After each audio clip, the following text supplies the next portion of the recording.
Paper 18. The Supreme Trinity Personalities. Supreme Trinity personalities are all created for specific service. They are designed by the Divine Trinity for the fulfillment of certain specific duties, and they are qualified to serve with perfection of technique and finality of devotion. There are 7 orders of the Supreme Trinity personalities. 1. Trinitized Secrets of Supremacy. 2. Eternals of Days. 3. Ancients of Days. 4. Perfections of Days. 5. Recents of Days. 6. Unions of Days. 7. Faithfuls of Days. These beings of administrative perfection are of definite and final numbers.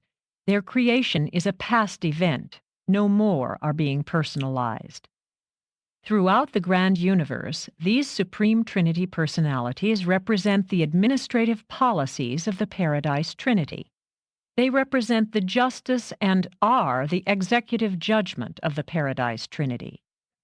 They form an interrelated line of administrative perfection extending from the Paradise spheres of the Father to the headquarters worlds of the local universes and to the capitals of their component constellations. All Trinity origin beings are created in Paradise perfection in all their divine attributes. Only in the realms of experience has the passing of time added to their equipment for cosmic service. There is never any danger of default or risk of rebellion with Trinity origin beings.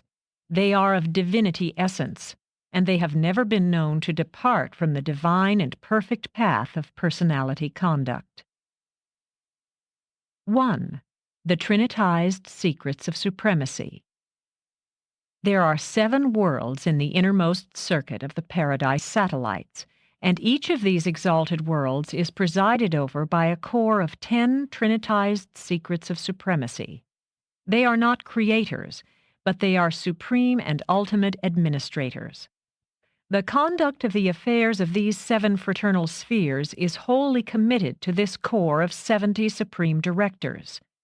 Though the offspring of the Trinity supervise these 7 sacred spheres nearest Paradise, this group of worlds is universally known as the personal circuit of the Universal Father. The Trinitized Secrets of Supremacy function in groups of 10 as coordinate and joint directors of their respective spheres, but they also function individually in particular fields of responsibility. The work of each of these special worlds is divided into 7 major departments, and one of these coordinate rulers presides over each such division of specialized activities.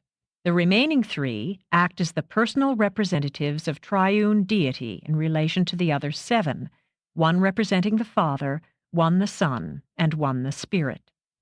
Although there is a definite class resemblance which typifies the Trinitized Secrets of Supremacy, they also disclose 7 distinct group characteristics. The 10 Supreme Directors of Divinington Affairs are reflective of the personal character and nature of the Universal Father. And so it is with each of these 7 spheres.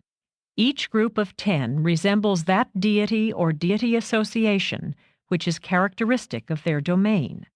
The 10 directors who rule Ascendington are reflective of the combined nature of the Father, Son, and Spirit. I can reveal very little about the work of these high personalities on the 7 sacred worlds of the Father, for they are truly the secrets of supremacy. There are no arbitrary secrets associated with the approach to the Universal Father, the Eternal Son, or the Infinite Spirit. The deities are an open book to all who attain divine perfection. But all the secrets of supremacy can never be fully attained. Always will we be unable fully to penetrate the realms containing the personality secrets of deity association with the 7-fold grouping of created beings. Since the work of these supreme directors has to do with the intimate and personal contact of the deities with these 7 basic groupings of universe beings when domiciled on these 7 special worlds or while functioning throughout the grand universe, it is fitting that these very personal relations and extraordinary contacts should be held sacredly secret. The Paradise creators respect the privacy and sanctity of personality even in their lowly creatures, and this is true both of individuals and of the various separate orders of personalities. To beings of even high universe attainment, these secret worlds ever remain a test of loyalty. It is given us fully and personally to know the eternal gods, freely to know their characters of divinity and perfection, but it is not granted us fully to penetrate all of the personal relations of the Paradise rulers with all of their creature beings. 2. The Eternals of Days. Each of the billion worlds of Havona is directed by a supreme Trinity personality. These rulers are known as the Eternals of Days, and they number exactly 1 billion, one for each of the Havona spheres. They are the offspring of the Paradise Trinity, but like the secrets of supremacy, there are no records of their origin. Forever have these two groups of all-wise fathers ruled their exquisite worlds of the Paradise Havona system, and they function without rotation or reassignment. The Eternals of Days are visible to all will creatures dwelling in their domains. They preside over the regular planetary conclaves. Periodically and by rotation, they visit the headquarters spheres of the 7 super-universes.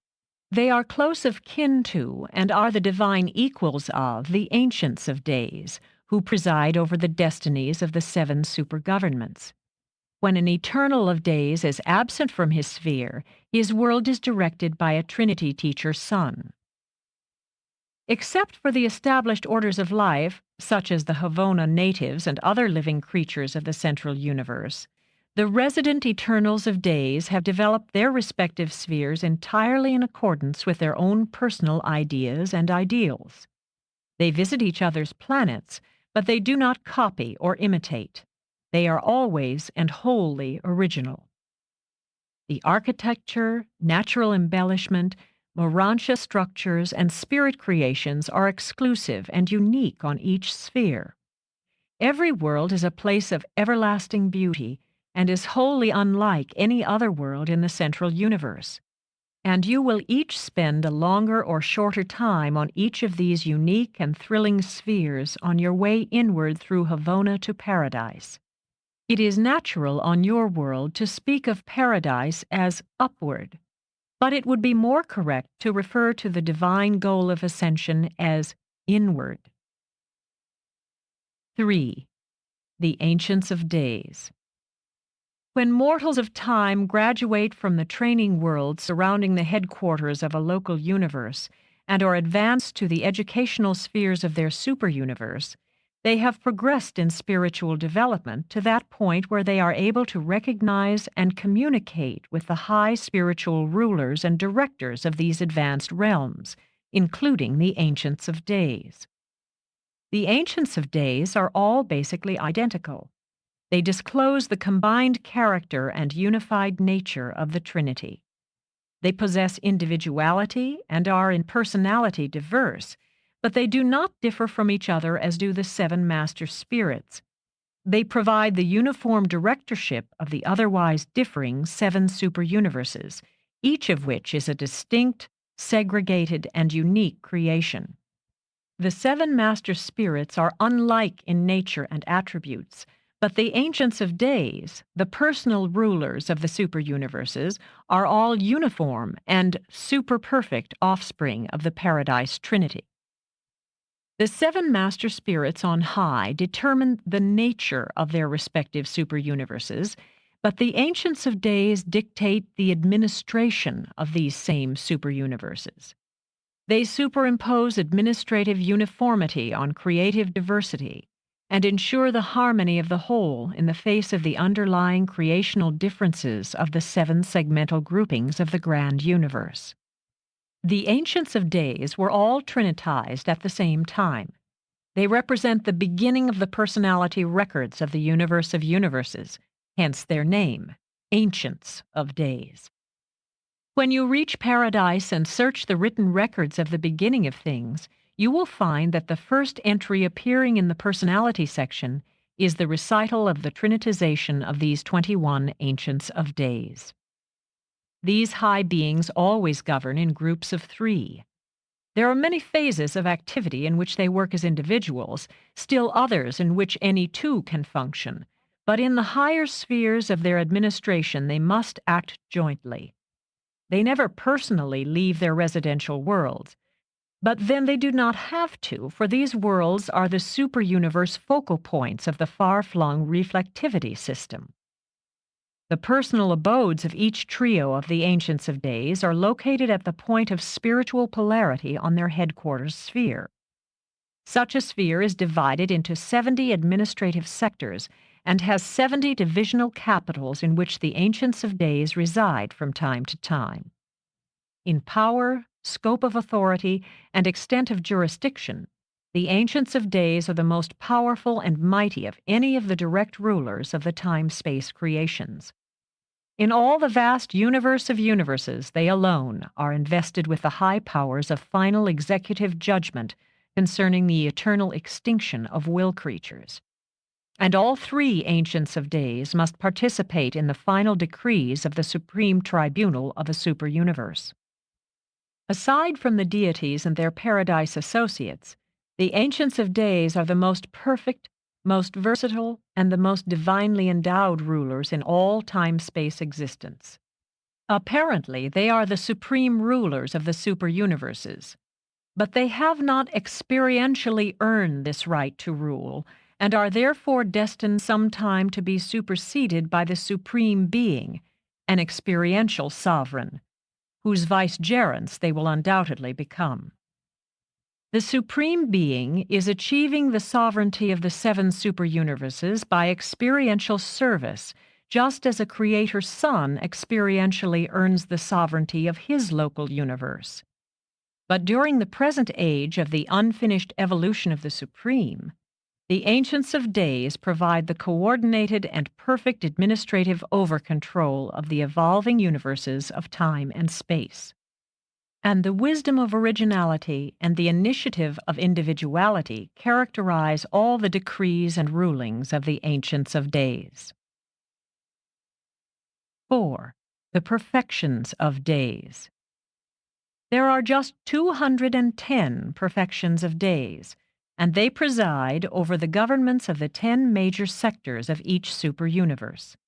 They were trinitized for the special work of assisting the super-universe directors, and they rule as the immediate and personal vicegerents of the Ancients of Days. 3 perfections of days are assigned to each major sector capital, but unlike the Ancients of Days, it is not necessary that all 3 be present at all times. From time to time, one of this trio may absent himself to confer in person with the Ancients of Days concerning the welfare of his realm. These triune rulers of the major sectors are peculiarly perfect in the mastery of administrative details, hence their name, perfections of days. In recording the names of these beings of the spiritual world, we are confronted with the problem of translating into your tongue, and very often it is exceedingly difficult to render a satisfactory translation. We dislike to use arbitrary designations which would be meaningless to you. Hence, we often find it difficult to choose a suitable name, one which will be clear to you and at the same time be somewhat representative of the original. The perfections of days have a moderate-sized corps of divine counselors, perfecters of wisdom, and universal censors attached to their governments. They have still larger numbers of mighty messengers, those high in authority, and those without name and number. But much of the routine work of major sector affairs is carried on by the celestial guardians and the high sun assistants. These 2 groups are drawn from among the trinitized offspring of either Paradise Havona personalities or glorified mortal finaliters. Certain of these 2 orders of creature trinitized beings are retrinitized by the Paradise deities and then are dispatched to assist in the administration of the super-universe governments. Most of the celestial guardians and the high sun assistants are assigned to the service of the major and the minor sectors. But the Trinitized custodians, Trinity-embraced seraphim and midwayers, are the officers of the courts of all three divisions, functioning in the tribunals of the Ancients of Days, the Perfections of Days, and the Recents of Days. The Trinitized ambassadors, Trinity-embraced ascendant mortals of sun or spirit-fused nature, may be encountered anywhere in a superuniverse, but the majority are in the service of the minor sectors. Before the times of the full unfolding of the governmental scheme of the seven superuniverses, practically all administrators of the various divisions of these governments, excepting the Ancients of Days, served apprenticeships of varying duration under the Eternals of Days on the various worlds of the perfect Havona universe. The later Trinitized beings likewise passed through a season of training under the Eternals of Days before they were attached to the service of the Ancients of Days, the Perfections of Days, and the Recents of Days. They are all seasoned, tried, and experienced administrators. You will early see the Perfections of Days when you advance to the headquarters of Splandon after your sojourn on the worlds of your minor sector. For these exalted rulers are closely associated with the 70 major sector worlds of higher training for the ascendant creatures of time. The Perfections of Days in person administer the group pledges to the ascending graduates of the major sector schools. The work of the Pilgrims of Time on the worlds surrounding a major sector headquarters is chiefly of an intellectual nature, in contrast with the more physical and material character of the training on the 7 educational spheres of a minor sector, and with the spiritual undertakings on the 490 university worlds of a superuniverse headquarters.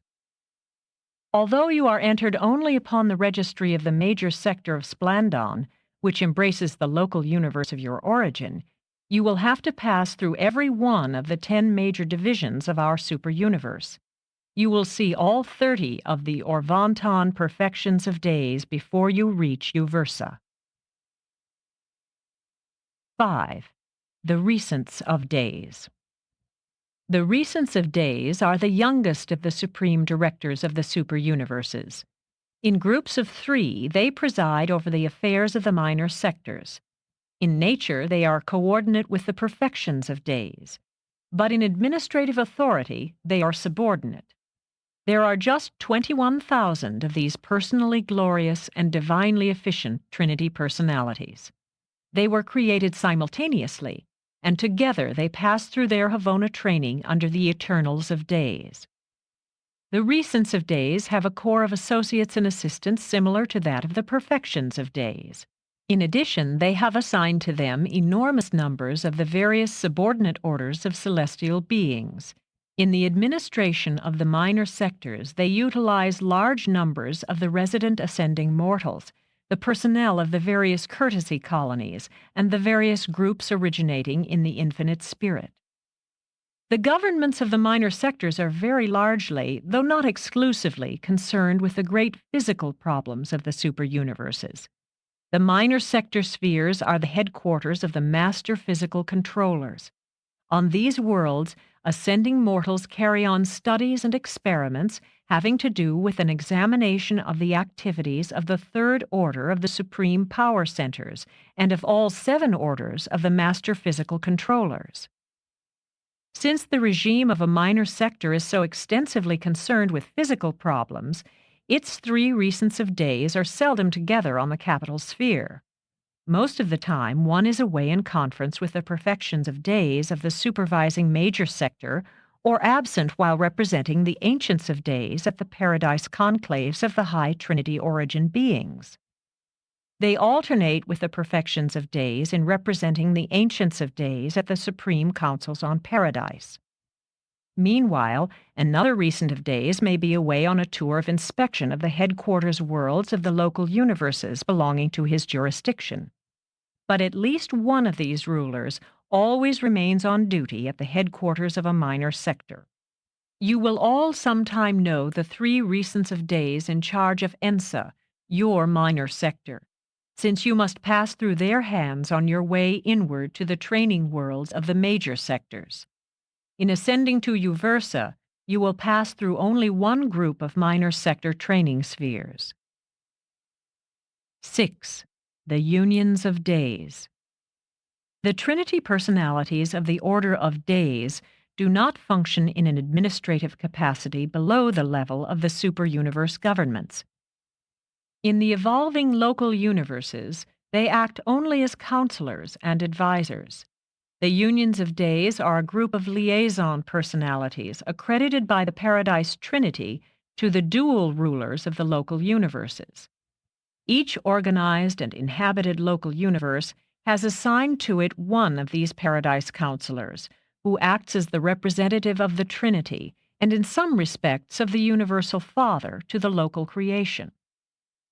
There are 700,000 of these beings in existence, though they have not all been commissioned.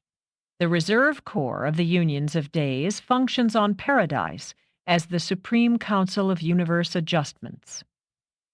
In a special manner, these Trinity observers coordinate the administrative activities of all branches of the universal government, from those of the local universes up through the sector governments to those of the super-universe, hence their name, Unions of Days. They make a threefold report to their superiors. They report pertinent data of a physical and semi-intellectual nature to the recents of days of their minor sector.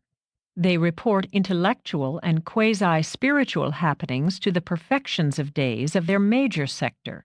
They report spiritual and semi-paradisiacal matters to the ancients of days at the capital of their super-universe. Since they are Trinity origin beings, all of the Paradise circuits are available to them for intercommunication, and thus are they always in touch with each other and with all other required personalities up to the Supreme Councils of Paradise. A union of days is not organically connected with the government of the local universe of his assignment. Aside from his duties as an observer, he acts only at the request of the local authorities. He is an ex officio member of all primary councils and all important conclaves of the local creation, but he does not participate in the technical consideration of administrative problems. When a local universe is settled in light and life, its glorified beings associate freely with the Union of Days, who then functions in an enlarged capacity in such a realm of evolutionary perfection. But he is still primarily a Trinity ambassador and Paradise counselor. A local universe is directly ruled by a divine son of dual deity origin, but he has constantly by his side a Paradise brother, a Trinity origin personality. In the event of the temporary absence of a creator son from the headquarters of his local universe, the acting rulers are largely guided in their major decisions by the council of their Union of Days. 7. The Faithfuls of Days. These high Trinity origin personalities are the Paradise advisors to the rulers of the 100 constellations in each local universe. There are 70 million Faithfuls of Days, and like the Unions of Days, not all are in service. Their Paradise Reserve Corps is the Advisory Commission of Inter-Universe Ethics and Self-Government. Faithfuls of Days rotate in service in accordance with the rulings of the Supreme Council of their Reserve Corps. All that a Union of Days is to a creator son of a local universe, the Faithfuls of Days are to the Verandadek sons who rule the constellations of that local creation. They are supremely devoted and divinely faithful to the welfare of their constellations of assignment, hence the name Faithfuls of Days. They act only as counselors. Never do they participate in administrative activities except upon the invitation of the constellation authorities. Neither are they directly concerned in the educational ministry to the pilgrims of ascension on the architectural training spheres surrounding a constellation headquarters. All such undertakings are under the supervision of the Verandadek sons. All Faithfuls of Days functioning in the constellations of a local universe are under the jurisdiction of and report directly to the Union of Days. They do not have a far-flung system of intercommunication, being ordinarily self-limited to an interassociation within the limits of a local universe. Any faithful of days on duty in Nebadon can and does communicate with all others of his order on duty in this local universe.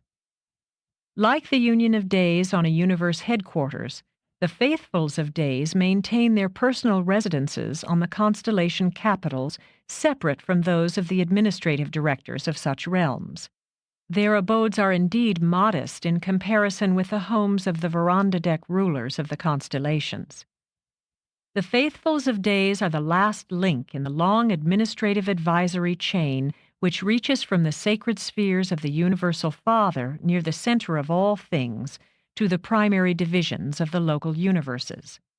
The Trinity origin regime stops with the constellations. No such paradise advisors are permanently situated on their component systems or on the inhabited worlds. These latter administrative units are wholly under the jurisdiction of beings native to the local universes. Presented by a Divine Counselor of Uversa. Paper 19. The Coordinate Trinity Origin Beings. This Paradise group, designated the Coordinate Trinity Origin Beings, embraces the Trinity Teacher's Sons, also classed among the Paradise Sons of God, 3 groups of high super-universe administrators, and the somewhat impersonal category of the inspired Trinity spirits.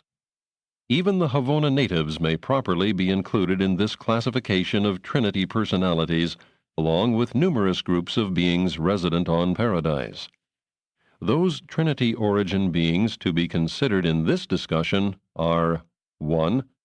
Trinity Teacher Sons, 2. Perfecters of Wisdom, 3.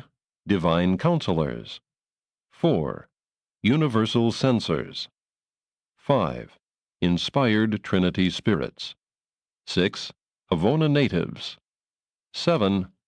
Paradise Citizens.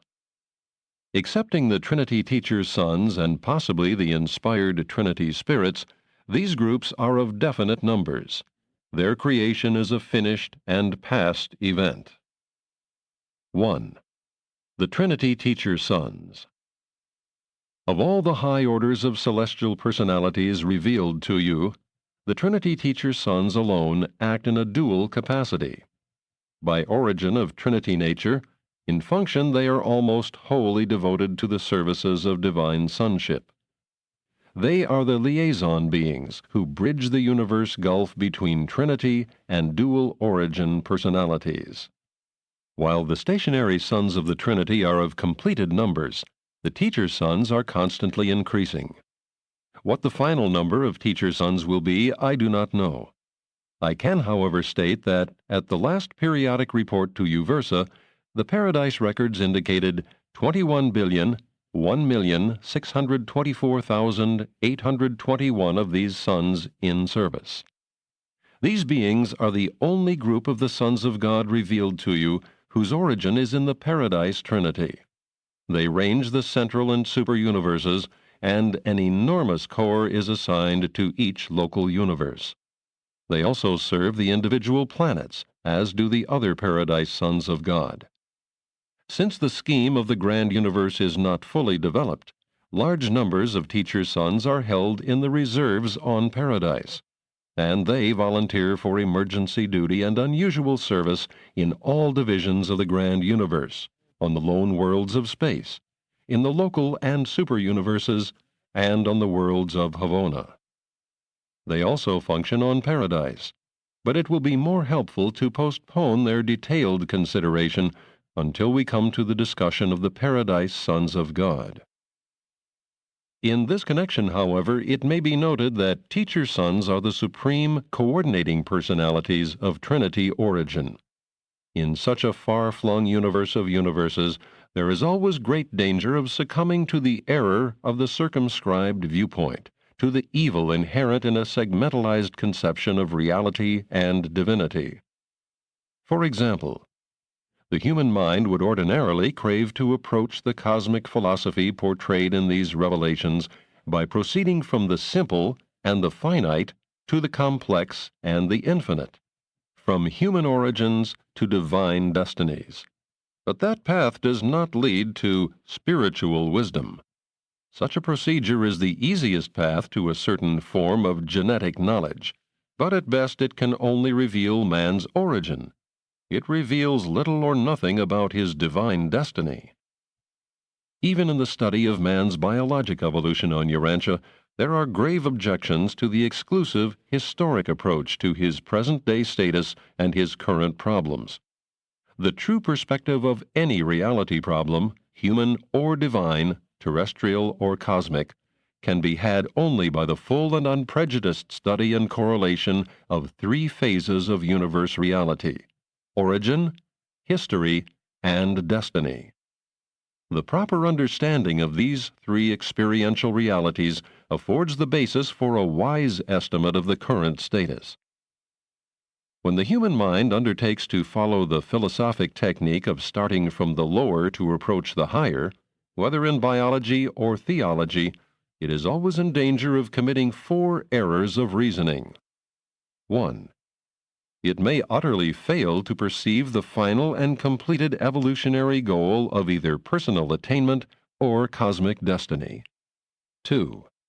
It may commit the supreme philosophical blunder by oversimplifying cosmic evolutionary experiential reality, thus leading to the distortion of facts, to the perversion of truth, and to the misconception of destinies.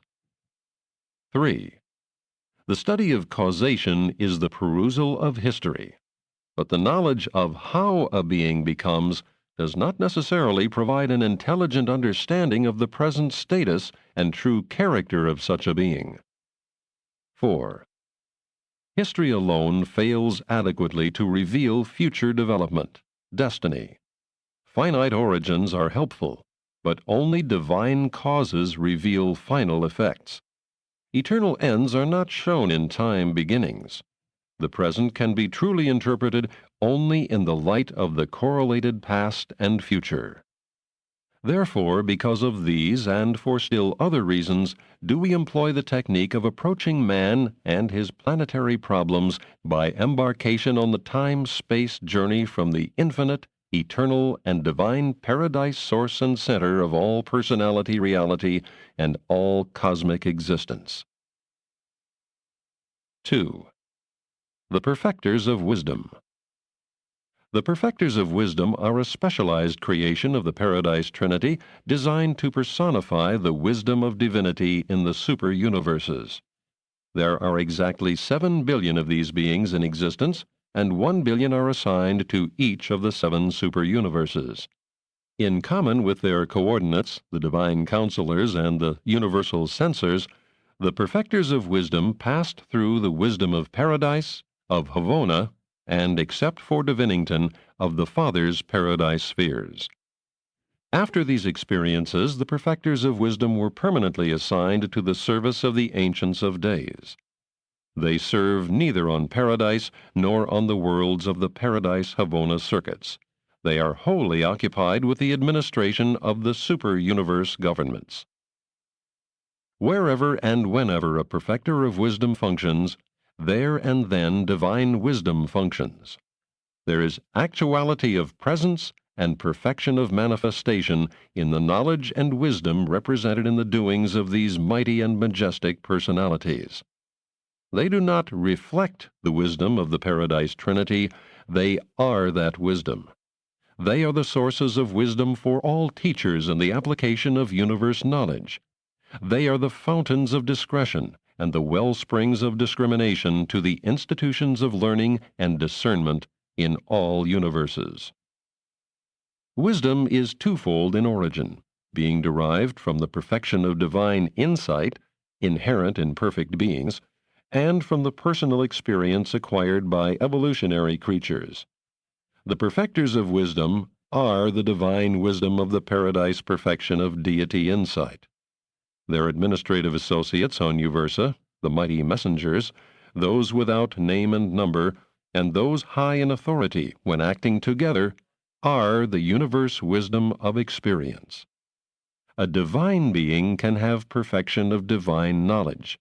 An evolutionary mortal can sometime attain perfection of ascendant knowledge. But neither of these beings alone exhausts the potentials of all possible wisdom. Accordingly, whenever in the conduct of the superuniverse it is desired to achieve the maximum of administrative wisdom, these perfecters of the wisdom of divine insight are always associated with those ascendant personalities who have come up to the high responsibilities of superuniverse authority through the experiential tribulations of evolutionary progression. The perfecters of wisdom will always require this complement of experiential wisdom for the completion of their administrative sagacity. But it has been postulated that a high and hitherto unattained level of wisdom may possibly be achieved by the paradise finalators after they are sometime inducted into the seventh stage of spirit existence. If this inference is correct, then would such perfected beings of evolutionary ascent undoubtedly become the most effective universe administrators ever to be known in all creation. I believe that such is the high destiny of finalators. The versatility of the perfecters of wisdom enables them to participate in practically all of the celestial services of the ascendant creatures. The perfecters of wisdom and my order of personality, the divine counselors, together with the universal censors, constitute the highest orders of beings who may and do engage in the work of revealing truth to the individual planets and systems, whether in their earlier epochs or when settled in light and life. From time to time, we all make contact with the service of the ascending mortals, from an initial life planet on up through a local universe and the superuniverse, particularly the latter. 3. The Divine Counselors. These Trinity origin beings are the counsel of deity to the realms of the seven superuniverses. They are not reflective of the divine counsel of the Trinity, they are that counsel. There are 21 billion counselors in service, and 3 billion are assigned to each superuniverse. Divine counselors are the associates and equals of the universal censors and the perfecters of wisdom, from 1 to 7 counselors being associated with each of these latter personalities. All three orders participate in the government of the Ancients of Days, including major and minor sectors in the local universes and constellations, and in the councils of the local system sovereigns. We act as individuals, as I do in inditing this statement, but we also function as a trio whenever the occasion requires. When we act in an executive capacity, always there are associated together a perfecter of wisdom, a universal censor, and from 1 to 7 divine counselors. 1 perfecter of wisdom, 7 divine counselors, and 1 universal censor constitute a tribunal of Trinity divinity, the highest mobile advisory body in the universes of time and space. Such a group of 9 is known either as a fact-finding or as a truth-revealing tribunal. And when it sits in judgment upon a problem and renders a decision, it is just as if an Ancient of Days had adjudicated the matter, for in all the annals of the superuniverses, such a verdict has never been reversed by the Ancients of Days. When the 3 Ancients of Days function, the Paradise Trinity functions. When the tribunal of 9 arrives at a decision following its united deliberations, to all intents and purposes the Ancients of Days have spoken. And it is in this manner that the Paradise rulers make personal contact in administrative matters and governmental regulation with the individual worlds, systems, and universes. Divine counselors are the perfection of the divine counsel of the Paradise Trinity. We represent, in fact, are the counsel of perfection. When we are supplemented by the experiential counsel of our associates, the perfected and Trinity-embraced beings of evolutionary ascent, our combined conclusions are not only complete, but replete. When our united counsel has been associated, adjudicated, confirmed, and promulgated by a universal censor, it is very probable that it approaches the threshold of universal totality. Such verdicts represent the nearest possible approach to the absolute attitude of deity within the time-space limits of the situation involved and the problem concerned. 7 divine counselors in liaison with a trinitized evolutionary trio, a mighty messenger, one high in authority, and one without name and number, represent the nearest superuniverse approach to the union of the human viewpoint and the divine attitude on near paradisiacal levels of spiritual meanings and reality values. Such close approximation of the united cosmic attitudes of the creature and the Creator is only surpassed in the Paradise Bestowal Sons, who are in every phase of personality experience God and man. 4. The Universal Censors. There are exactly 8 billion universal censors in existence. These unique beings are the judgment of deity. They are not merely reflective of the decisions of perfection, they are the judgment of the Paradise Trinity. Even the Ancients of Days do not sit in judgment except in association with the universal censors. One censor is commissioned on each of the billion worlds of the central universe, being attached to the planetary administration of the resident Eternal of Days. Neither perfecters of wisdom nor divine counselors are thus permanently attached to the Havona administrations, nor do we altogether understand why universal censors are stationed in the central universe. Their present activities hardly account for their assignment in Havona, and we therefore suspect that they are there in anticipation of the needs of some future universe age in which the Havona population may partially change.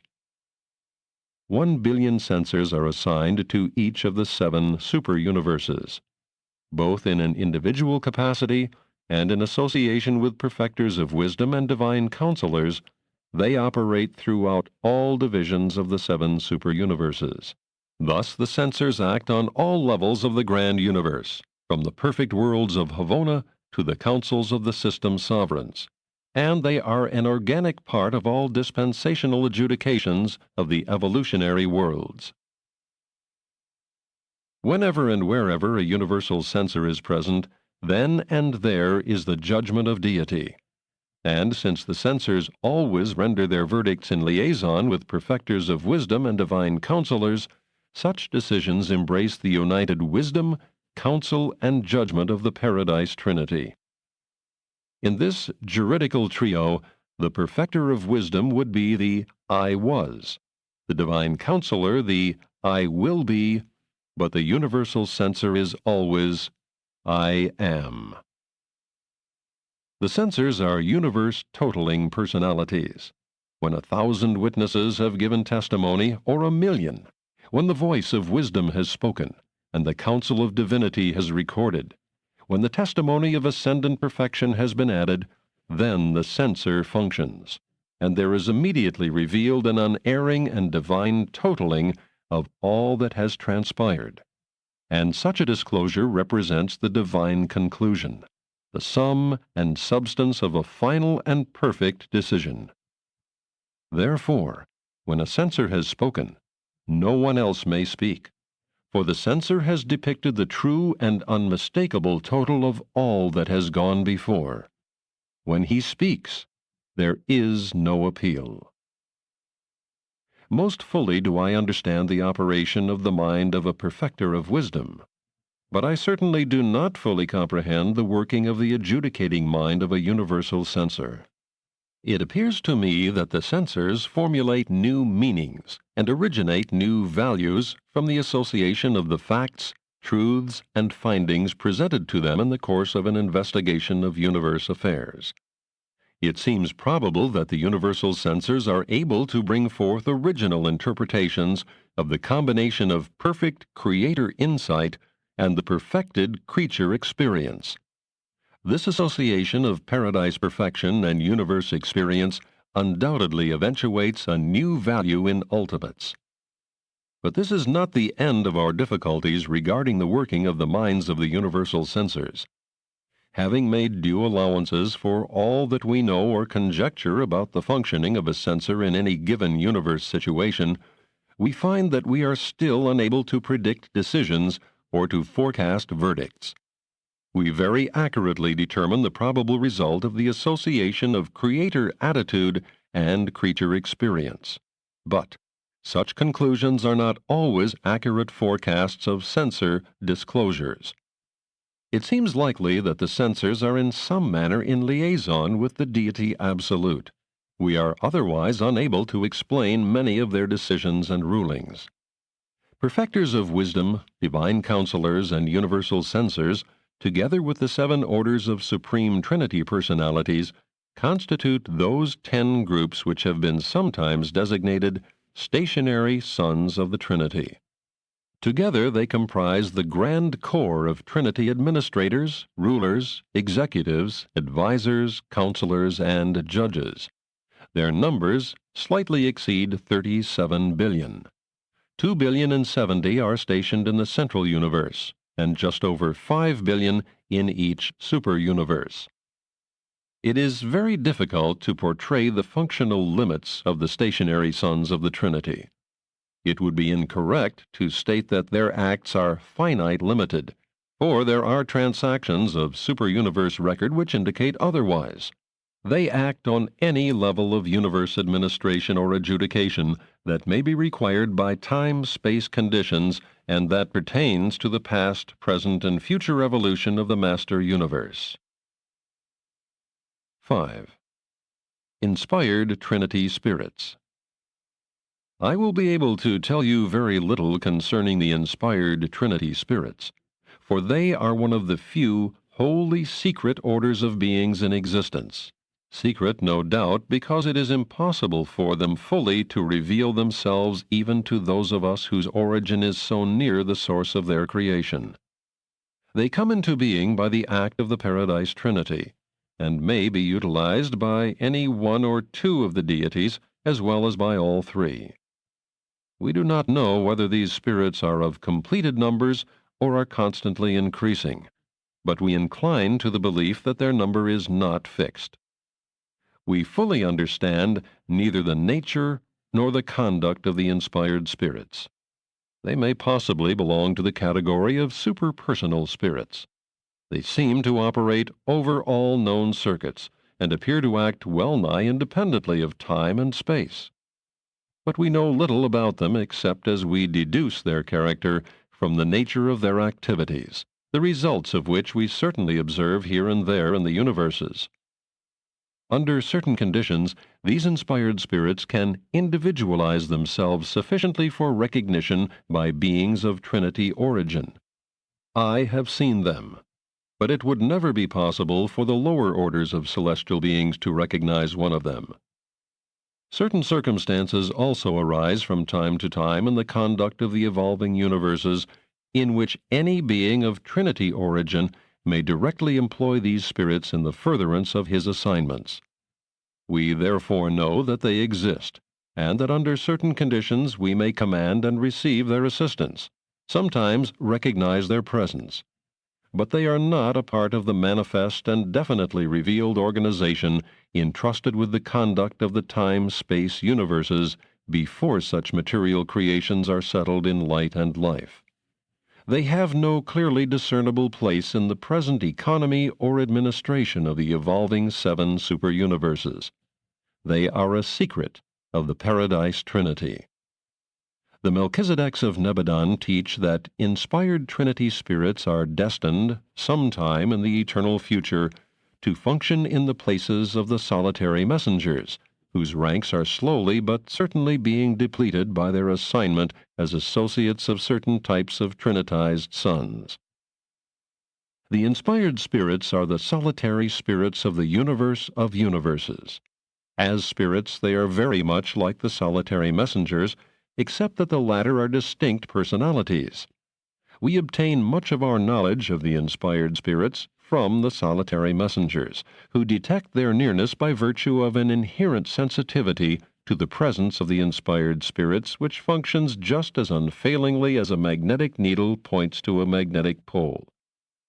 When a solitary messenger is near an inspired Trinity spirit, he is conscious of a qualitative indication of such a divine presence, and also of a very definite quantitative registration, which enables him actually to know the classification or number of the spirit presence or presences.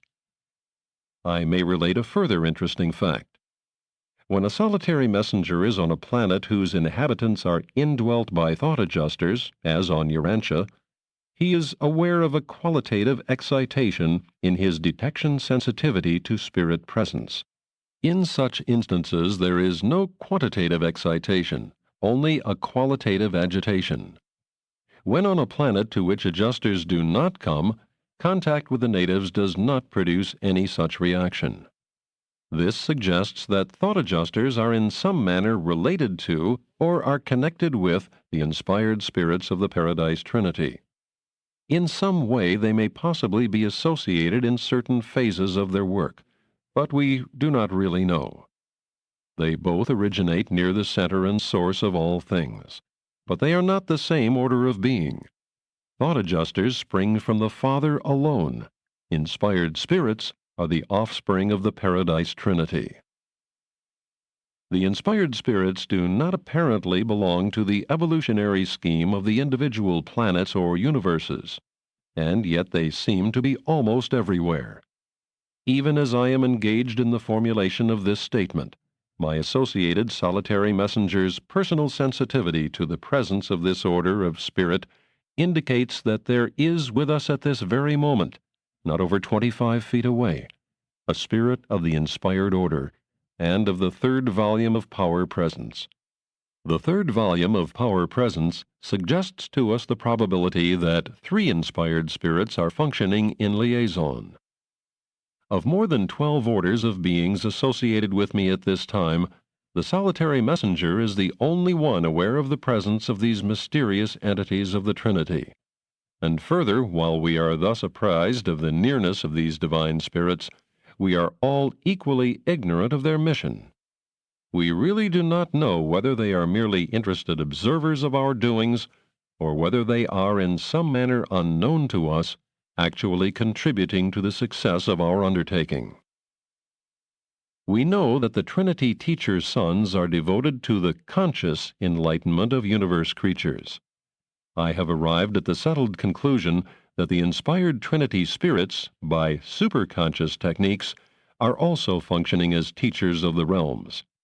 I am persuaded that there is a vast body of essential spiritual knowledge, truth indispensable to high spiritual attainment, which cannot be consciously received.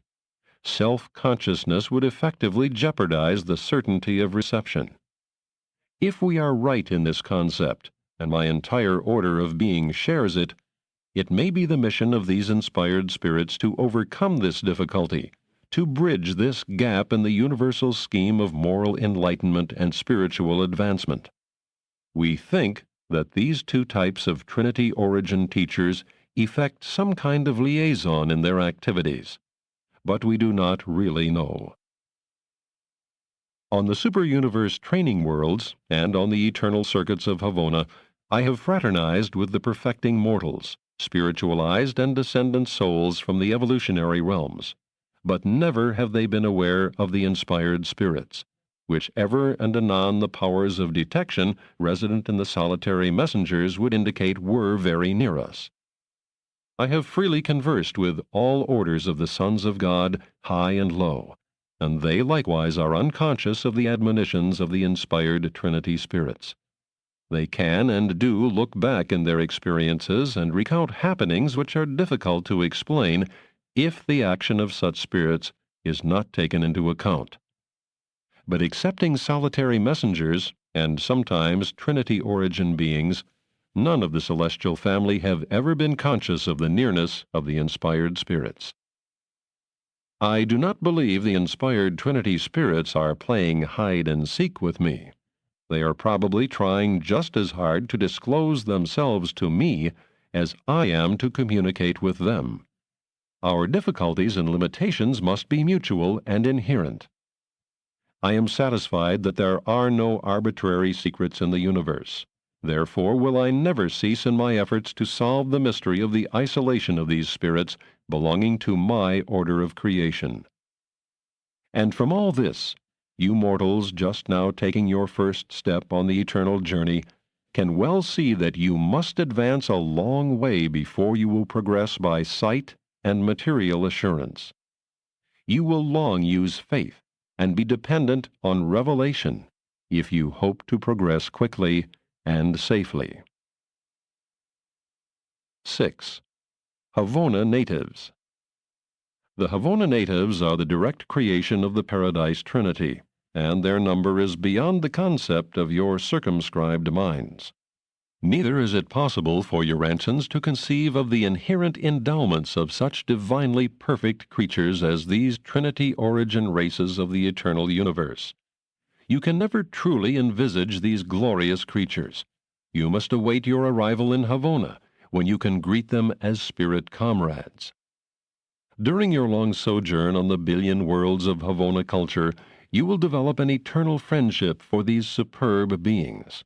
And how deep is that friendship which grows up between the lowest personal creature from the worlds of space and these high personal beings native to the perfect spheres of the central universe. Ascending mortals, in their long and loving association with the Havona natives, do much to compensate for the spiritual impoverishment of the earlier stages of mortal progression. At the same time, through their contacts with ascending pilgrims, the Havoners gain an experience which to no small extent overcomes the experiential handicap of having always lived a life of divine perfection. The good to both ascending mortal and Havona native is great and mutual. Havona natives, like all other Trinity origin personalities, are projected in divine perfection, and, as with other Trinity origin personalities, the passing of time may add to their stores of experiential endowments. But unlike the stationary sons of the Trinity, Havoners may evolve in status, may have an unrevealed future eternity destiny. This is illustrated by those Havoners who service factualize capacity for fusion with a non-adjuster father fragment, and so qualify for membership in the mortal core of the finality. And there are other finaliter core open to these natives of the central universe. The status evolution of Havona natives has occasioned much speculation on Uversa. Since they are constantly filtering into the several paradise core of the finality, and since no more are being created, it is apparent that the number of natives remaining in Havona is constantly diminishing. The ultimate consequences of these transactions have never been revealed to us, but we do not believe that Havona will ever be entirely depleted of its natives.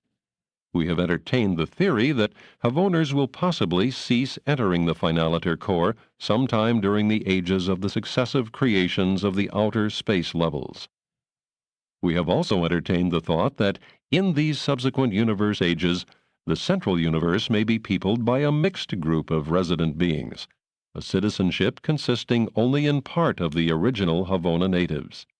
We do not know what order or type of creature may be thus destined to residential status in the future Havona, but we have thought of 1. The Univitatia, who are at present the permanent citizens of the local universe constellations. 2.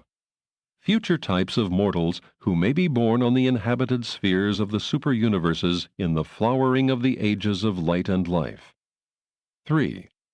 The incoming spiritual aristocracy of the successive outer universes. We know that the Havona of the previous universe age was somewhat different from the Havona of the present age. We deem it no more than reasonable to assume that we are now witnessing those slow changes in the central universe that are anticipatory of the ages to come.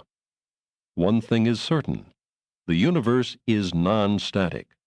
Only God is changeless. 7. Paradise citizens. There are resident on Paradise numerous groups of superb beings, the Paradise citizens. They are not directly concerned with the scheme of perfecting ascending will creatures, and are not therefore fully revealed to Urantia mortals. There are more than 3,000 orders of these supernal intelligences, the last group having been personalized simultaneously with the mandate of the Trinity, which promulgated the creative plan of the 7 super-universes of time and space. Paradise citizens and Havona natives are sometimes designated collectively as Paradise Havona personalities. This completes the story of those beings who are brought into existence by the Paradise Trinity. None of them have ever gone astray, and yet, in the highest sense, they are all free will endowed. Trinity origin beings possess prerogatives of transit, which make them independent of transport personalities such as seraphim. We all possess the power of moving about freely and quickly in the universe of universes. Excepting the inspired Trinity spirits, we cannot attain the almost unbelievable velocity of the solitary messengers, but we are able so to utilize the sum total of the transport facilities in space that we can reach any point in a superuniverse from its headquarters in less than 1 year of Urantia time. It required 109 days of your time for me to journey from Uversa to Urantia. Through these same avenues, we are enabled to intercommunicate instantaneously. Our entire order of creation finds itself in touch with every individual embraced within every division of the children of the Paradise Trinity, save only the inspired spirits. Presented by a divine counselor of Uversa. Paper 20. The Paradise Sons of God. As they function in the superuniverse of Orvanton, the sons of God are classified under 3 general heads. 1. The descending sons of God. 2. The ascending sons of God. 3. The trinitized sons of God. Descending orders of sonship include personalities who are of direct and divine creation. Ascending sons, such as mortal creatures, achieve this status by experiential participation in the creative technique known as evolution. Trinitized sons are a group of composite origin, which includes all beings embraced by the Paradise Trinity, even though not of direct Trinity origin. 1. The descending sons of God. All descending sons of God have high and divine origins. They are dedicated to the descending ministry of service on the worlds and systems of time and space, there to facilitate the progress in the paradise climb of the lowly creatures of evolutionary origin, the ascending sons of God. Of the numerous orders of descending sons, 7 will be depicted in these narratives. Those sons who come forth from the deities on the central isle of light and life are called the Paradise Sons of God and embrace the following 3 orders. 1. Creator sons, the Michaels. 2. Magisterial sons, the Avenals. 3. Trinity teacher sons, the Danals. The remaining 4 orders of descending sonship are known as the local universe sons of God. 4. Melchizedek's sons. 5. Verandadek's sons. 6. Lenanendek's sons. 7. The life carriers. Melchizedek's are the joint offspring of a local universe creator son, creative spirit, and Father Melchizedek. Both Verandadek's and Lenanendek's are brought into being by a creator son and his creative spirit associate.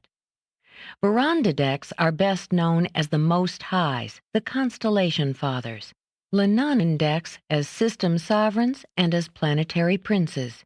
The threefold order of life carriers is brought into being by a creator son and creative spirit associated with one of the 3 ancients of days of the superuniverse of jurisdiction.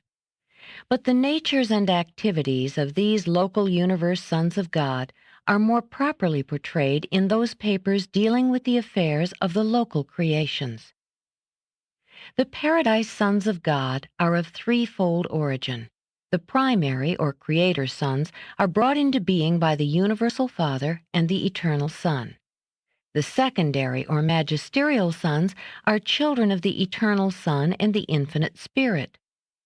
The Trinity teacher sons are the offspring of the Father, Son, and Spirit. From the standpoint of service, worship, and supplication, the Paradise Sons are as one. Their spirit is one, and their work is identical in quality and completeness. As the Paradise Orders of Days proved to be divine administrators, so have the Orders of Paradise Sons revealed themselves as divine ministers, creators, servers, bestowers, judges, teachers, and truth revealers. They range the universe of universes from the shores of the eternal isle to the inhabited worlds of time and space, performing manifold services in the central and super-universes not disclosed in these narratives. They are variously organized, dependent on the nature and whereabouts of their service, but in a local universe, both magisterial and teacher sons serve under the direction of the Creator's Son who presides over that domain.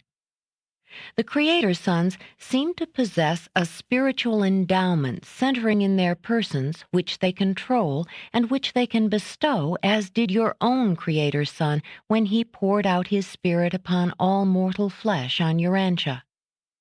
Each Creator's Son is endowed with this spiritual drawing power in his own realm. He is personally conscious of every act and emotion of every descending Son of God serving in his domain. Here is a divine reflection, a local universe duplication of that absolute spiritual drawing power of the eternal Son, which enables him to reach out to make and maintain contact with all his Paradise Sons, no matter where they may be in all the universe of universes. The Paradise Creator's Sons serve not only as sons in their descending ministrations of service and bestowal, but when they have completed their bestowal careers, each functions as a universe father in his own creation, while the other sons of God continue the service of bestowal and spiritual uplifting designed to win the planets one by one to the willing recognition of the loving rule of the Universal Father, culminating in creature consecration to the will of the Paradise Father and in planetary loyalty to the universe sovereignty of his Creator Son. In a sevenfold Creator Son, creator and creature are forever blended in understanding, sympathetic, and merciful association. The entire order of Michael, the Creator's Sons, is so unique that the consideration of their natures and activities will be reserved to the next paper in this series, while this narrative will be chiefly concerned with the two remaining orders of Paradise Sonship, the Magisterial Sons and the Trinity Teacher Sons. 2. The Magisterial Sons. Every time an original and absolute concept of being formulated by the Eternal Son unites with a new and divine ideal of loving service conceived by the Infinite Spirit, a new and original Son of God, a Paradise Magisterial Son, is produced. These sons constitute the order of Avenals, in contradistinction to the order of Michael, the Creator Sons. Though not creators in the personal sense, they are closely associated with the Michaels in all their work. The Avenals are planetary ministers and judges, the magistrates of the time-space realms of all races to all worlds and in all universes. We have reasons for believing that the total number of magisterial sons in the grand universe is about 1 billion. They are a self-governing order, being directed by their Supreme Council on Paradise, which is made up of experienced Avenals drawn from the services of all universes. But when assigned to and commissioned in a local universe, they serve under the direction of the Creator's Son of that domain. Avenals are the Paradise Sons of service and bestowal to the individual planets of the local universes. And since each Avenal Son has an exclusive personality, since no two are alike, their work is individually unique in the realms of their sojourn, where they are often incarnated in the likeness of mortal flesh, and sometimes are born of earthly mothers on the evolutionary worlds. In addition to their services on the higher administrative levels, the Avenals have a threefold function on the inhabited worlds. 1. Judicial actions. They act at the close of the planetary dispensations. In time, scores, hundreds of such missions may be executed on each individual world, and they may go to the same or to other worlds, times without number as dispensation terminators, liberators of the sleeping survivors. 2. Magisterial missions. A planetary visitation of this type usually occurs prior to the arrival of a bestowal sun. On such a mission, an Avenal appears as an adult of the realm by a technique of incarnation not involving mortal birth. Subsequent to this first and usual magisterial visit, Avenals may repeatedly serve in a magisterial capacity on the same planet, both before and after the appearance of the bestowal sun.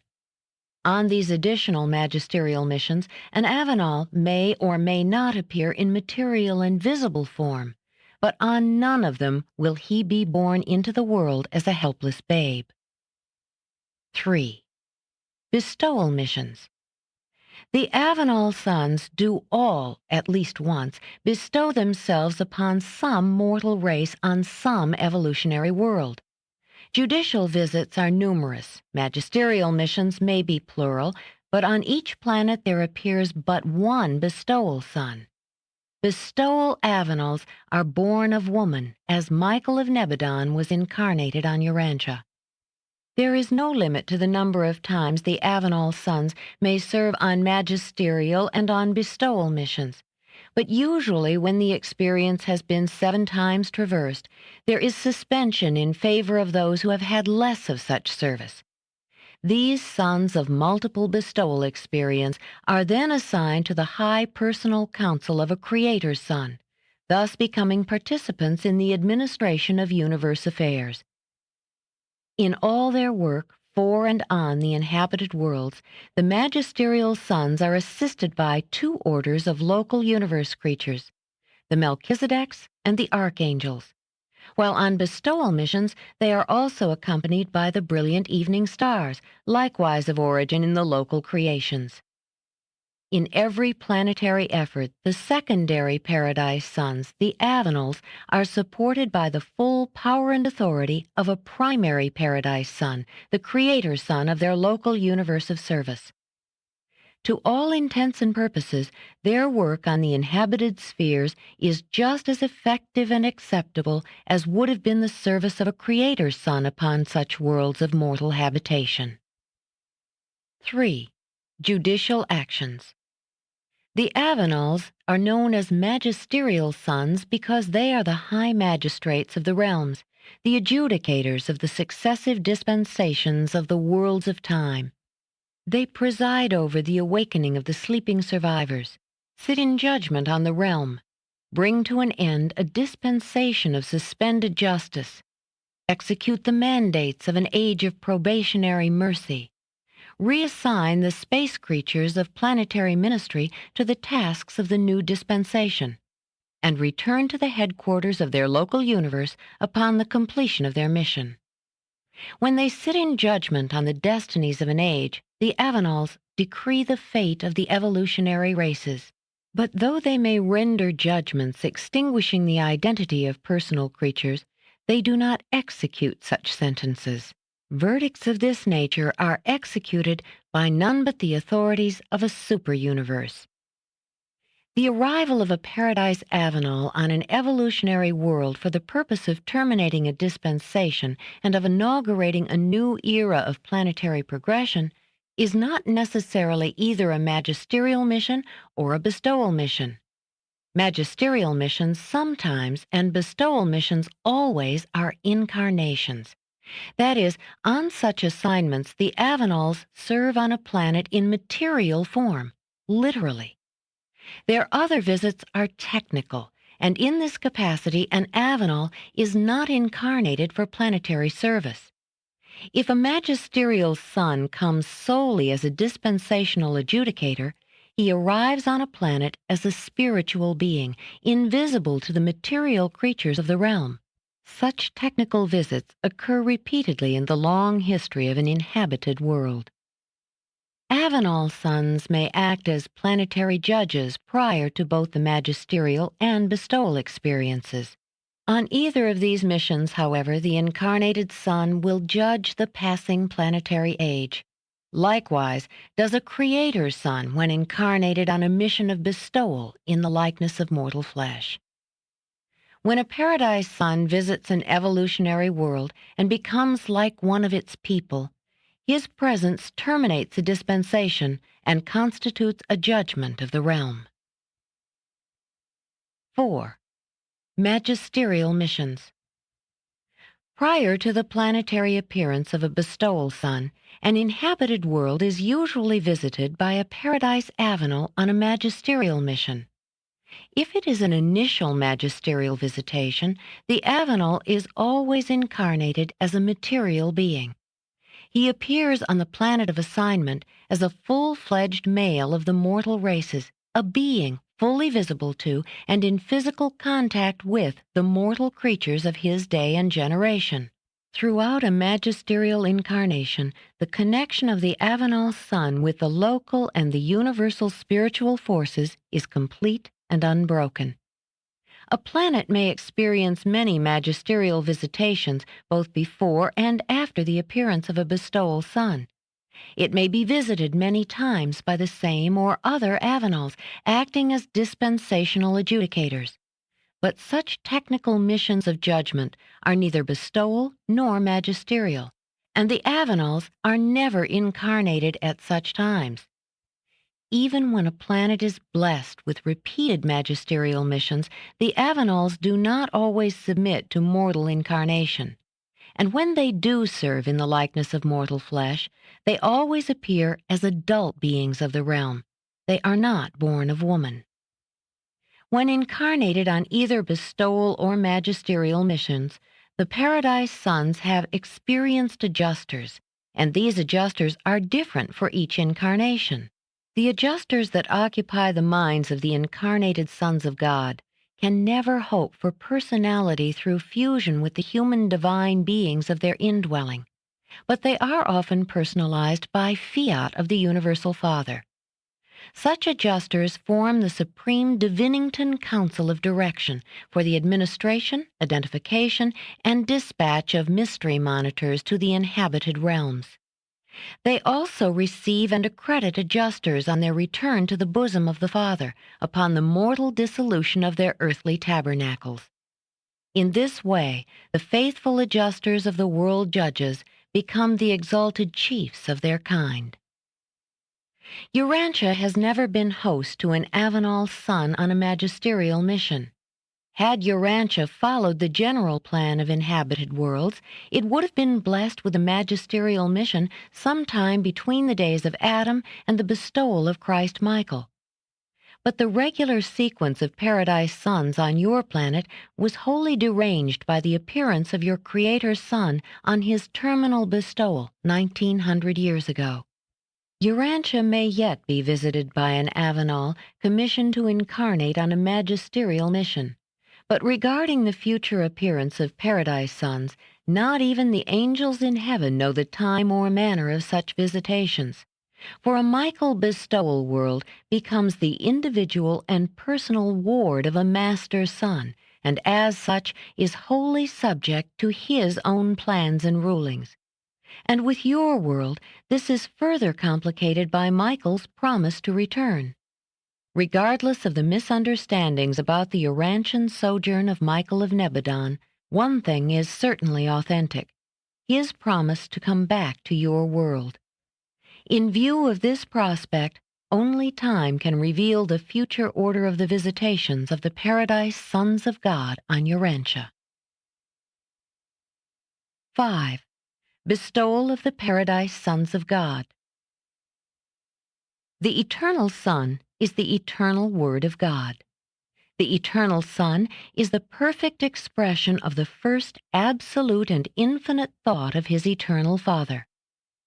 When a personal duplication or divine extension of this original Son starts on a bestowal mission of mortal incarnation, it becomes literally true that the divine Word is made flesh, and that the Word thus dwells among the lowly beings of animal origin.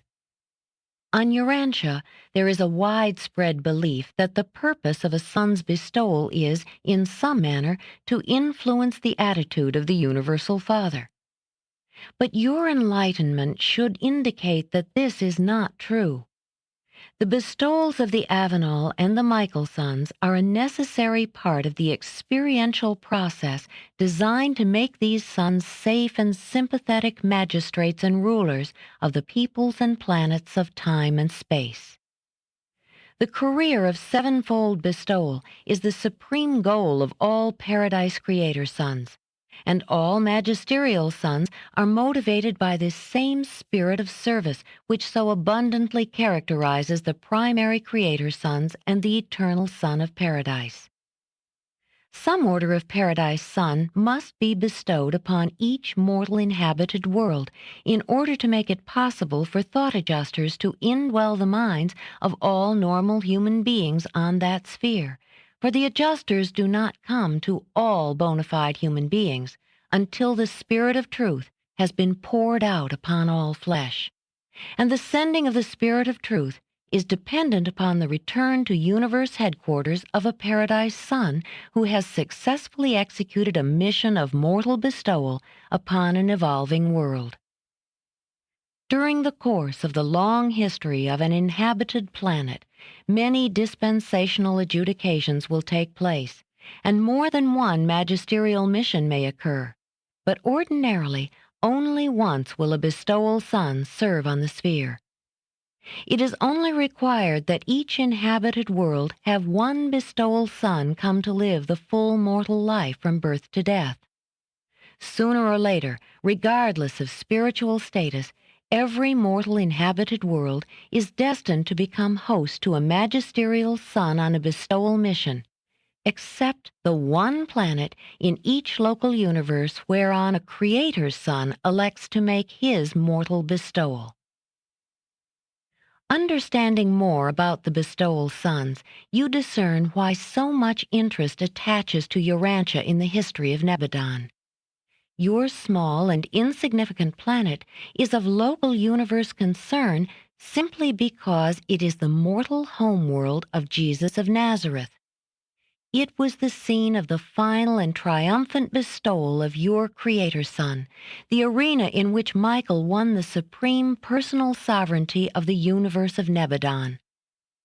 At the headquarters of his local universe, a Creator Son, especially after the completion of his own mortal bestowal, spends much of his time in counseling and instructing the College of Associate Sons, the Magisterial Sons, and others. In love and devotion, with tender mercy and affectionate consideration, these magisterial sons bestow themselves upon the worlds of space, and in no way are these planetary services inferior to the mortal bestowals of the Michaels. It is true that your Creator's Son selected for the realm of his final adventure in creature experience one which had had unusual misfortunes. But no planet could ever be in such a condition that it would require the bestowal of a Creator Son to effect its spiritual rehabilitation.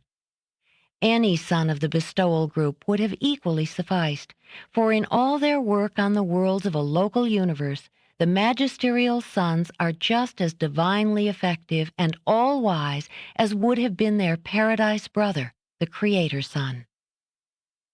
Though the possibility of disaster always attends these Paradise Sons during their bestowal incarnations, I have yet to see the record of the failure or default of either a magisterial or a Creator Son on a mission of bestowal. Both are of origin too close to absolute perfection to fail. They indeed assume the risk, really become like the mortal creatures of flesh and blood, and thereby gain the unique creature experience. But within the range of my observation, they always succeed. They never fail to achieve the goal of the bestowal mission. The story of their bestowal and planetary service throughout Nebadon constitutes the most noble and fascinating chapter in the history of your local universe. 6. The mortal bestowal careers. The method whereby a Paradise Son becomes ready for mortal incarnation as a bestowal son, becomes enmothered on a bestowal planet, is a universal mystery, and any effort to detect the working of this Sonarrington technique is doomed to meet with certain failure. Let the sublime knowledge of the mortal life of Jesus of Nazareth sink into your souls, but waste no thought in useless speculation as to how this mysterious incarnation of Michael of Nebadon was effected. Let us all rejoice in the knowledge and assurance that such achievements are possible to the divine nature, and waste no time on futile conjectures about the technique employed by divine wisdom to effect such phenomena. On a mortal bestowal mission, a paradise son is always born of woman and grows up as a male child of the realm, as Jesus did on Urantia. These sons of supreme service all pass from infancy through youth to manhood, just as does a human being. In every respect, they become like the mortals of the race into which they are born. They make petitions to the Father, as do the children of the realms in which they serve. From a material viewpoint, these human divine sons live ordinary lives, with just one exception. They do not beget offspring on the worlds of their sojourn. That is a universal restriction imposed on all orders of the paradise bestowal sons. As Jesus worked on your world as the carpenter's son, so do other paradise sons labor in various capacities on their bestowal planets. You could hardly think of a vocation that has not been followed by some paradise son in the course of his bestowal on some one of the evolutionary planets of time. When a bestowal son has mastered the experience of living the mortal life, when he has achieved perfection of attunement with his indwelling adjuster, thereupon he begins that part of his planetary mission designed to illuminate the minds and to inspire the souls of his brethren in the flesh. As teachers, these sons are exclusively devoted to the spiritual enlightenment of the mortal races on the worlds of their sojourn. The mortal bestowal careers of the Michaels and the Avenals, while comparable in most respects, are not identical in all. Never does a magisterial son proclaim, "Whosoever has seen the Son has seen the Father," as did your Creator's Son when on Urantia and in the flesh. But a bestowed Avenal does declare, "Whosoever has seen me has seen the eternal Son of God." The magisterial sons are not of immediate descent from the universal Father, nor do they incarnate subject to the Father's will. Always do they bestow themselves as paradise sons, subject to the will of the eternal Son of Paradise. When the bestowal sons, creator or magisterial, enter the portals of death, they reappear on the third day. But you should not entertain the idea that they always meet with the tragic end encountered by the Creator's Son who sojourned on your world 1900 years ago. The extraordinary and unusually cruel experience through which Jesus of Nazareth passed has caused Urantia to become locally known as the world of the cross. It is not necessary that such inhuman treatment be accorded a Son of God, and the vast majority of planets have afforded them a more considerate reception, allowing them to finish their mortal careers, terminate the age, adjudicate the sleeping survivors, and inaugurate a new dispensation without imposing a violent death. A bestowal son must encounter death, must pass through the whole of the actual experience of mortals of the realms. But it is not a requirement of the divine plan that this death be either violent or unusual. When bestowal sons are not put to death by violence, they voluntarily relinquish their lives and pass through the portals of death, not to satisfy the demands of stern justice or divine wrath, but rather to complete the bestowal, to drink the cup of the career of incarnation and personal experience in all that constitutes a creature's life as it is lived on the planets of mortal existence. Bestowal is a planetary and a universe necessity, and physical death is nothing more than a necessary part of a bestowal mission. When the mortal incarnation is finished, the Avenal of service proceeds to paradise, is accepted by the Universal Father, returns to the local universe of assignment and is acknowledged by the Creator Sun. Thereupon, the bestowal Avenal and the Creator Sun send their conjoint spirit of truth to function in the hearts of the mortal races dwelling on the bestowal world. In the pre-sovereignty ages of a local universe, this is the joint spirit of both suns, implemented by the creative spirit. It differs somewhat from the spirit of truth, which characterizes the local universe ages following a Michael's seventh bestowal. Upon the completion of a Creator Sun's final bestowal, the Spirit of Truth previously sent into all Avenal bestowal worlds of that local universe changes in nature, becoming more literally the spirit of the sovereign Michael. This phenomenon takes place concurrently with the liberation of the Spirit of Truth for service on the Michael mortal bestowal planet. Thereafter, each world honored by a magisterial bestowal will receive the same spirit comforter from the sevenfold Creator Sun in association with that magisterial sun which it would have received had the local universe sovereign personally incarnated as its bestowal sun. 7. The Trinity Teacher Sons. These highly personal and highly spiritual Paradise Sons are brought into being by the Paradise Trinity. They are known in Havona as the Order of Daynals. In Orvanton, they are of record as Trinity Teacher Sons, so named because of their parentage. On Salvington, they are sometimes denominated the Paradise Spiritual Sons. In numbers, the Teacher Sons are constantly increasing. The last universal census broadcast gave the number of these Trinity Sons functioning in the central and super-universes as a little more than 21 billion, and this is exclusive of the Paradise Reserves, which include more than 1/3 of all Trinity Teacher Sons in existence. The Daynal Order of Sonship is not an organic part of the local or super-universe administrations. Its members are neither creators nor retrievers, neither judges nor rulers. They are not so much concerned with universe administration as with moral enlightenment and spiritual development.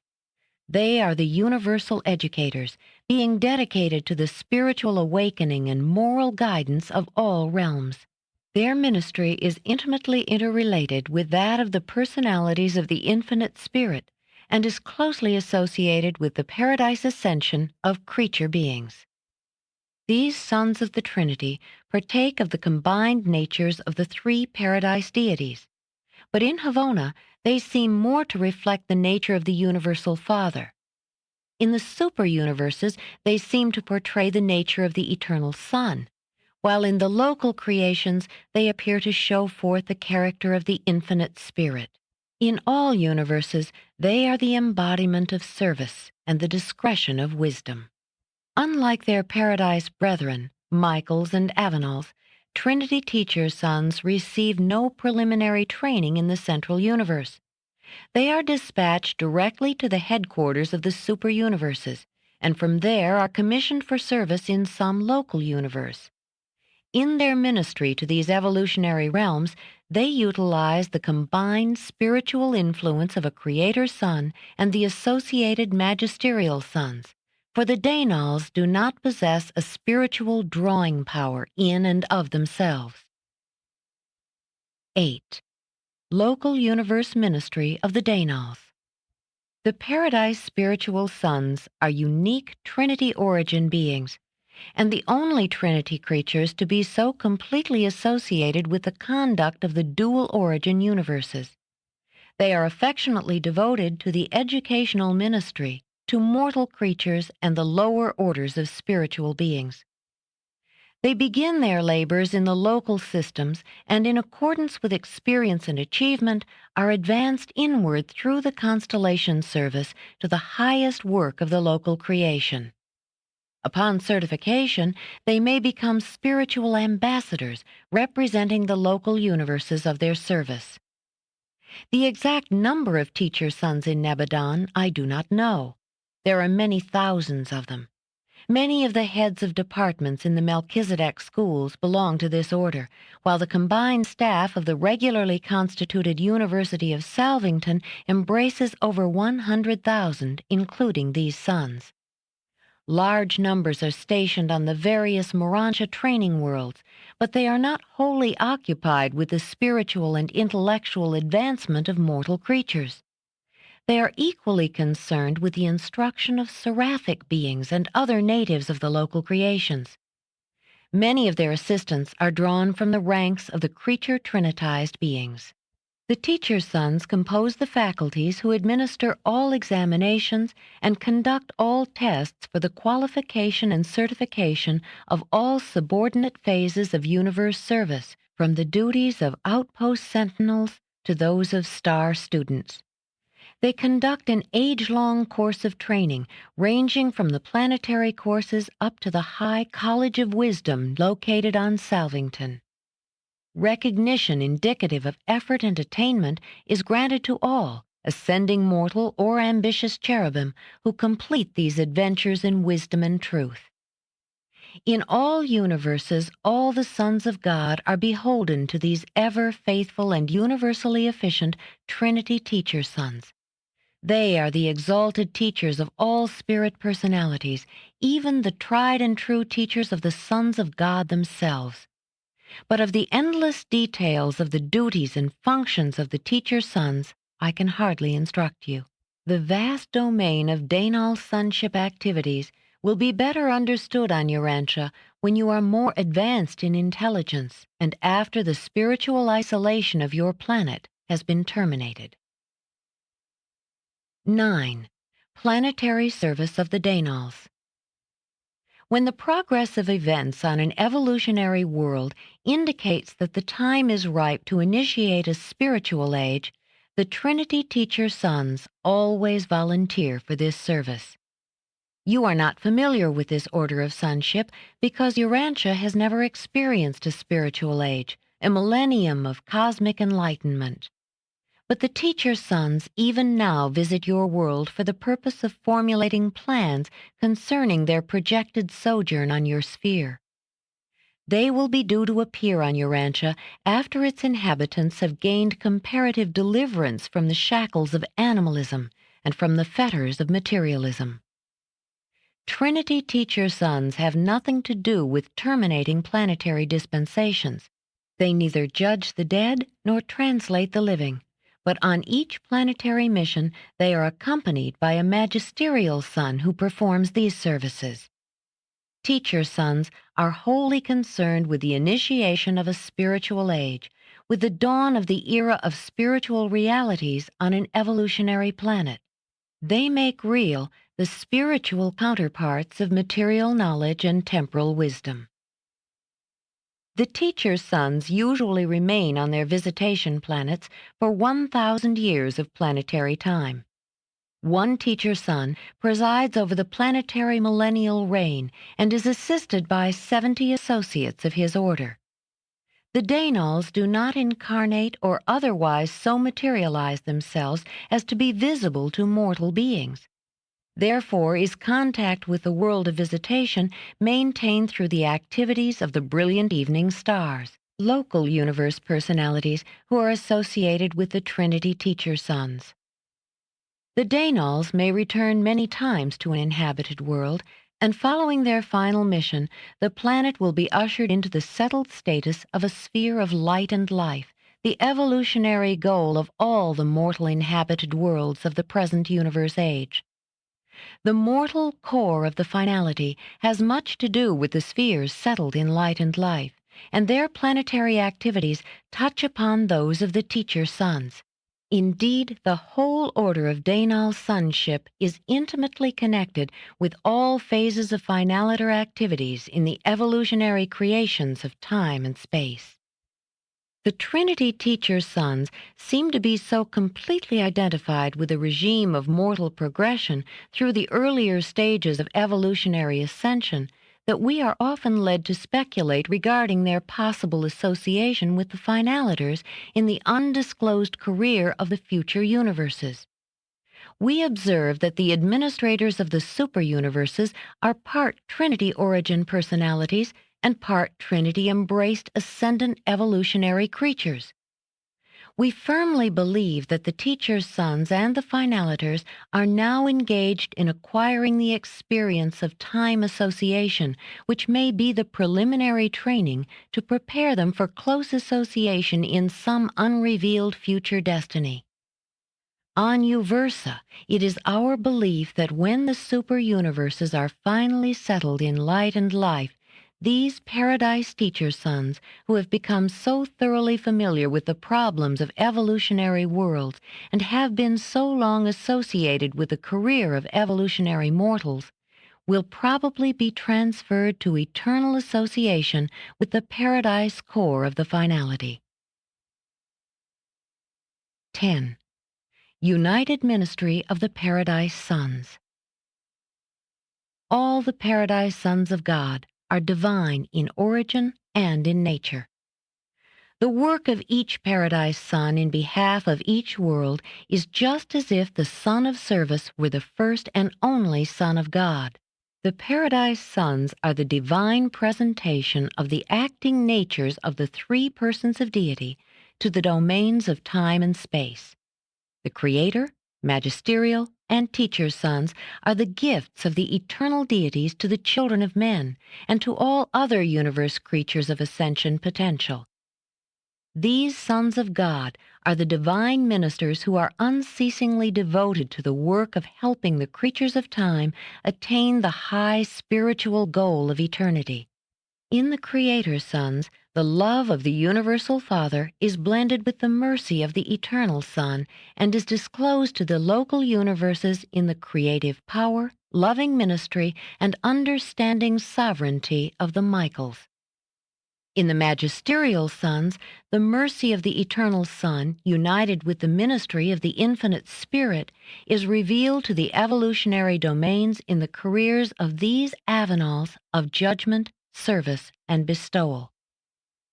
In the Trinity Teacher sons, the love, mercy, and ministry of the three Paradise deities are coordinated on the highest time-space value levels and are presented to the universes as living truth, divine goodness, and true spiritual beauty.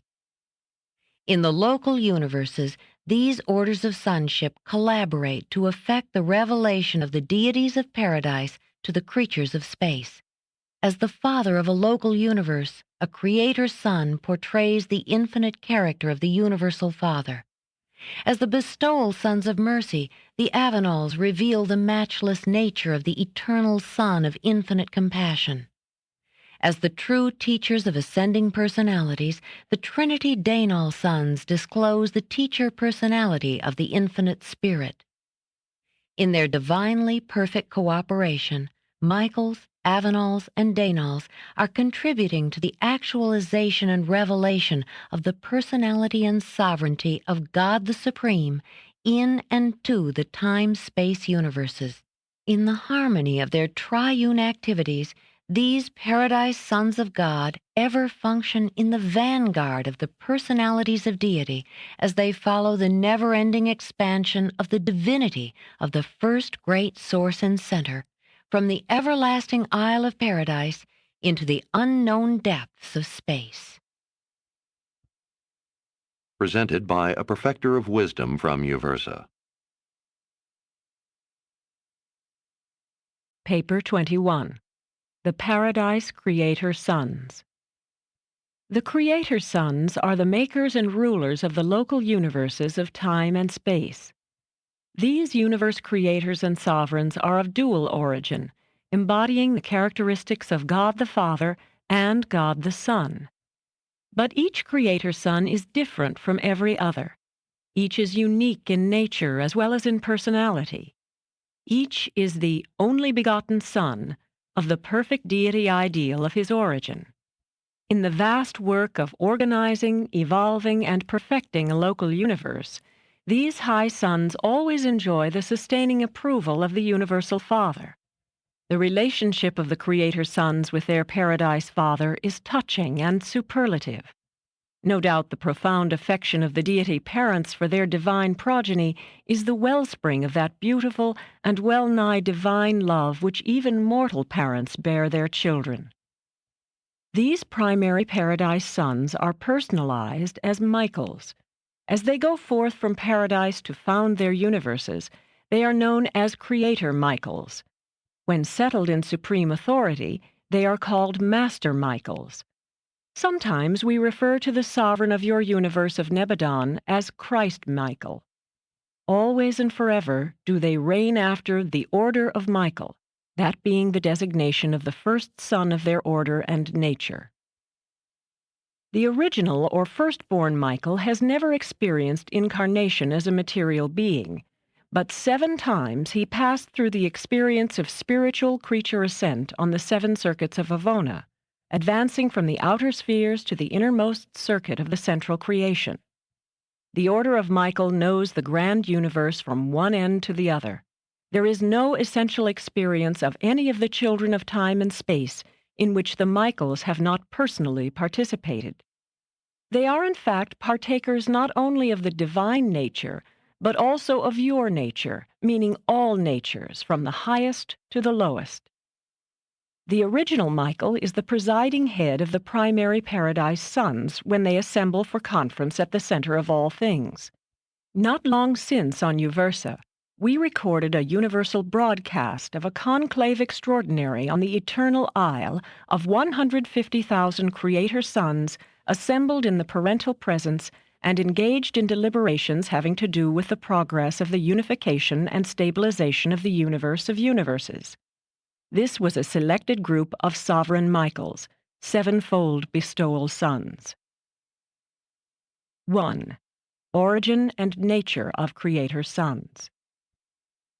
When the fullness of absolute spiritual ideation in the eternal Son encounters the fullness of absolute personality concept in the universal Father, when such a creative union is finally and fully attained, when such absolute identity of spirit and such infinite oneness of personality concept occur, then, right then and there, without the loss of anything of personality or prerogative by either of the infinite deities, there flashes into full-fledged being a new and original Creator Son, the only begotten Son of the perfect ideal and the powerful idea whose union produces this new Creator personality of power and perfection.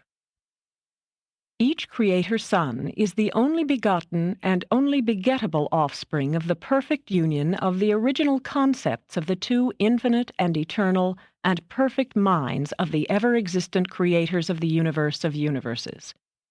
There never can be another such Son, because each Creator Son is the unqualified, finished, and final expression and embodiment of all of every phase, of every feature, of every possibility, of every divine reality that could, throughout all eternity, ever be found in, expressed by, or evolved from those divine creative potentials which united to bring this Michael Son into existence. Each Creator Son is the absolute of the united deity concepts which constitute his divine origin. The divine natures of these Creator Sons are, in principle, derived equally from the attributes of both paradise parents. All partake of the fullness of the divine nature of the universal Father and of the creative prerogatives of the eternal Son. But as we observe the practical outworking of the Michael functions in the universes, we discern apparent differences.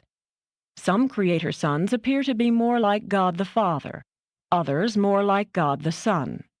For example, the trend of administration in the universe of Nebadon suggests that its creator and ruling Son is one whose nature and character more resemble that of the eternal Mother Son. It should be further stated that some universes are presided over by Paradise Michaels who appear equally to resemble God the Father and God the Son. And these observations are in no sense implied criticisms. They are simply a recording of fact. I do not know the exact number of Creator Sons in existence, but I have good reasons for believing that there are more than 700,000. Now, we know that there are exactly 700,000 unions of days, and no more are being created. We also observe that the ordained plans of the present universe age seem to indicate that one union of days is to be stationed in each local universe as the counseling ambassador of the Trinity. We note further that the constantly increasing number of Creator sons already exceeds the stationary number of the unions of days. But concerning the destiny of the Michaels beyond 700,000, we have never been informed. 2. The creators of local universes. The Paradise Sons of the primary order are the designers, creators, builders, and administrators of their respective domains, the local universes of time and space, the basic creative units of the 7 evolutionary superuniverses. A creator son is permitted to choose the space site of his future cosmic activity, but before he may begin even the physical organization of his universe, he must spend a long period of observation devoted to the study of the efforts of his older brothers in various creations located in the superuniverse of his projected action. And prior to all this, the Michael son will have completed his long and unique experience of paradise observation and Havona training. When a creator son departs from paradise to embark upon the adventure of universe making, to become the head, virtually the god of the local universe of his own organization, then, for the first time, he finds himself in intimate contact with, and in many respects dependent upon, the third source and center. The infinite Spirit, though abiding with the Father and the Son at the center of all things, is destined to function as the actual and effective helper of each creator son. Therefore is each creator son accompanied by a creative daughter of the infinite Spirit, that being who is destined to become the divine minister, the mother spirit of the new local universe. The departure of a Michael son on this occasion forever liberates his creator prerogatives from the paradise sources and centers, subject only to certain limitations inherent in the pre-existence of these sources and centers, and to certain other antecedent powers and presences. Among these limitations to the otherwise all-powerful creator prerogatives of a local universe father are the following. 1. Energy matter is dominated by the infinite Spirit.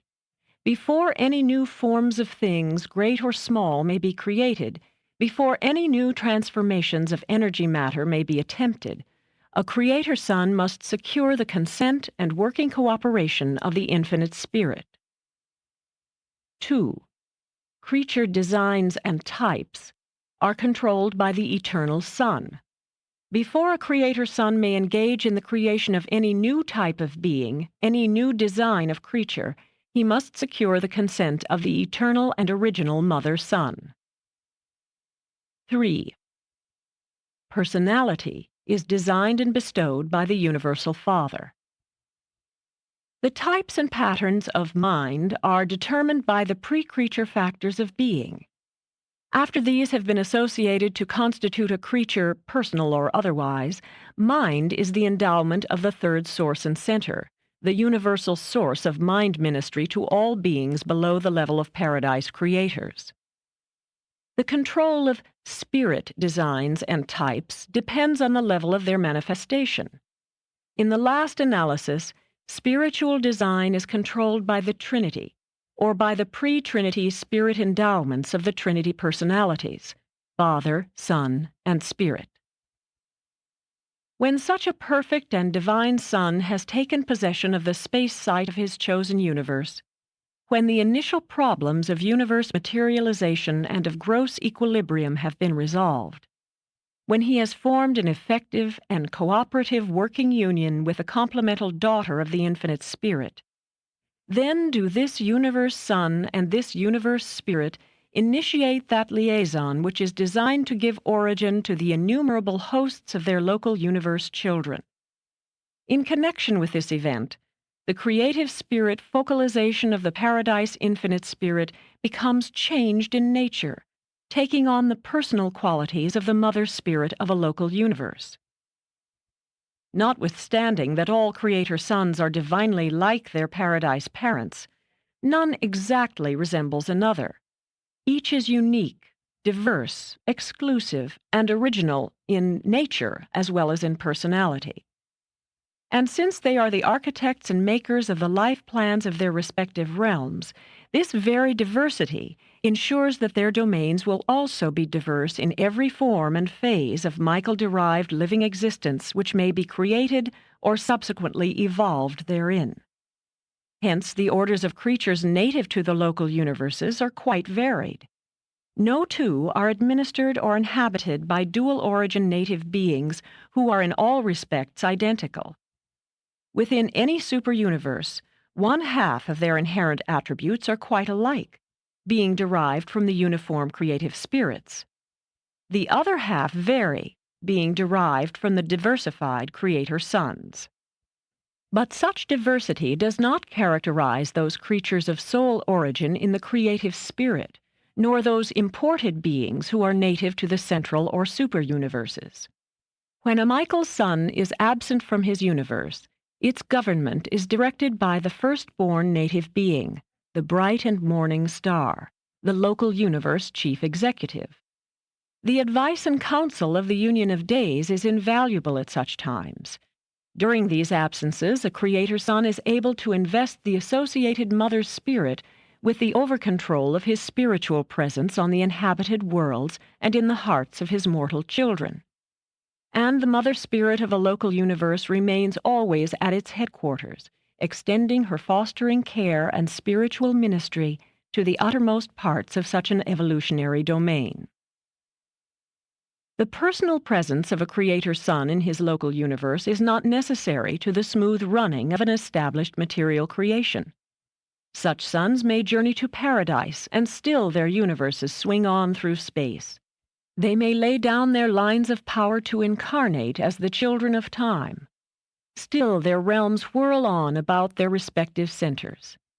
No material organization is independent of the absolute gravity grasp of paradise or of the cosmic over-control inherent in the space presence of the unqualified absolute. 3.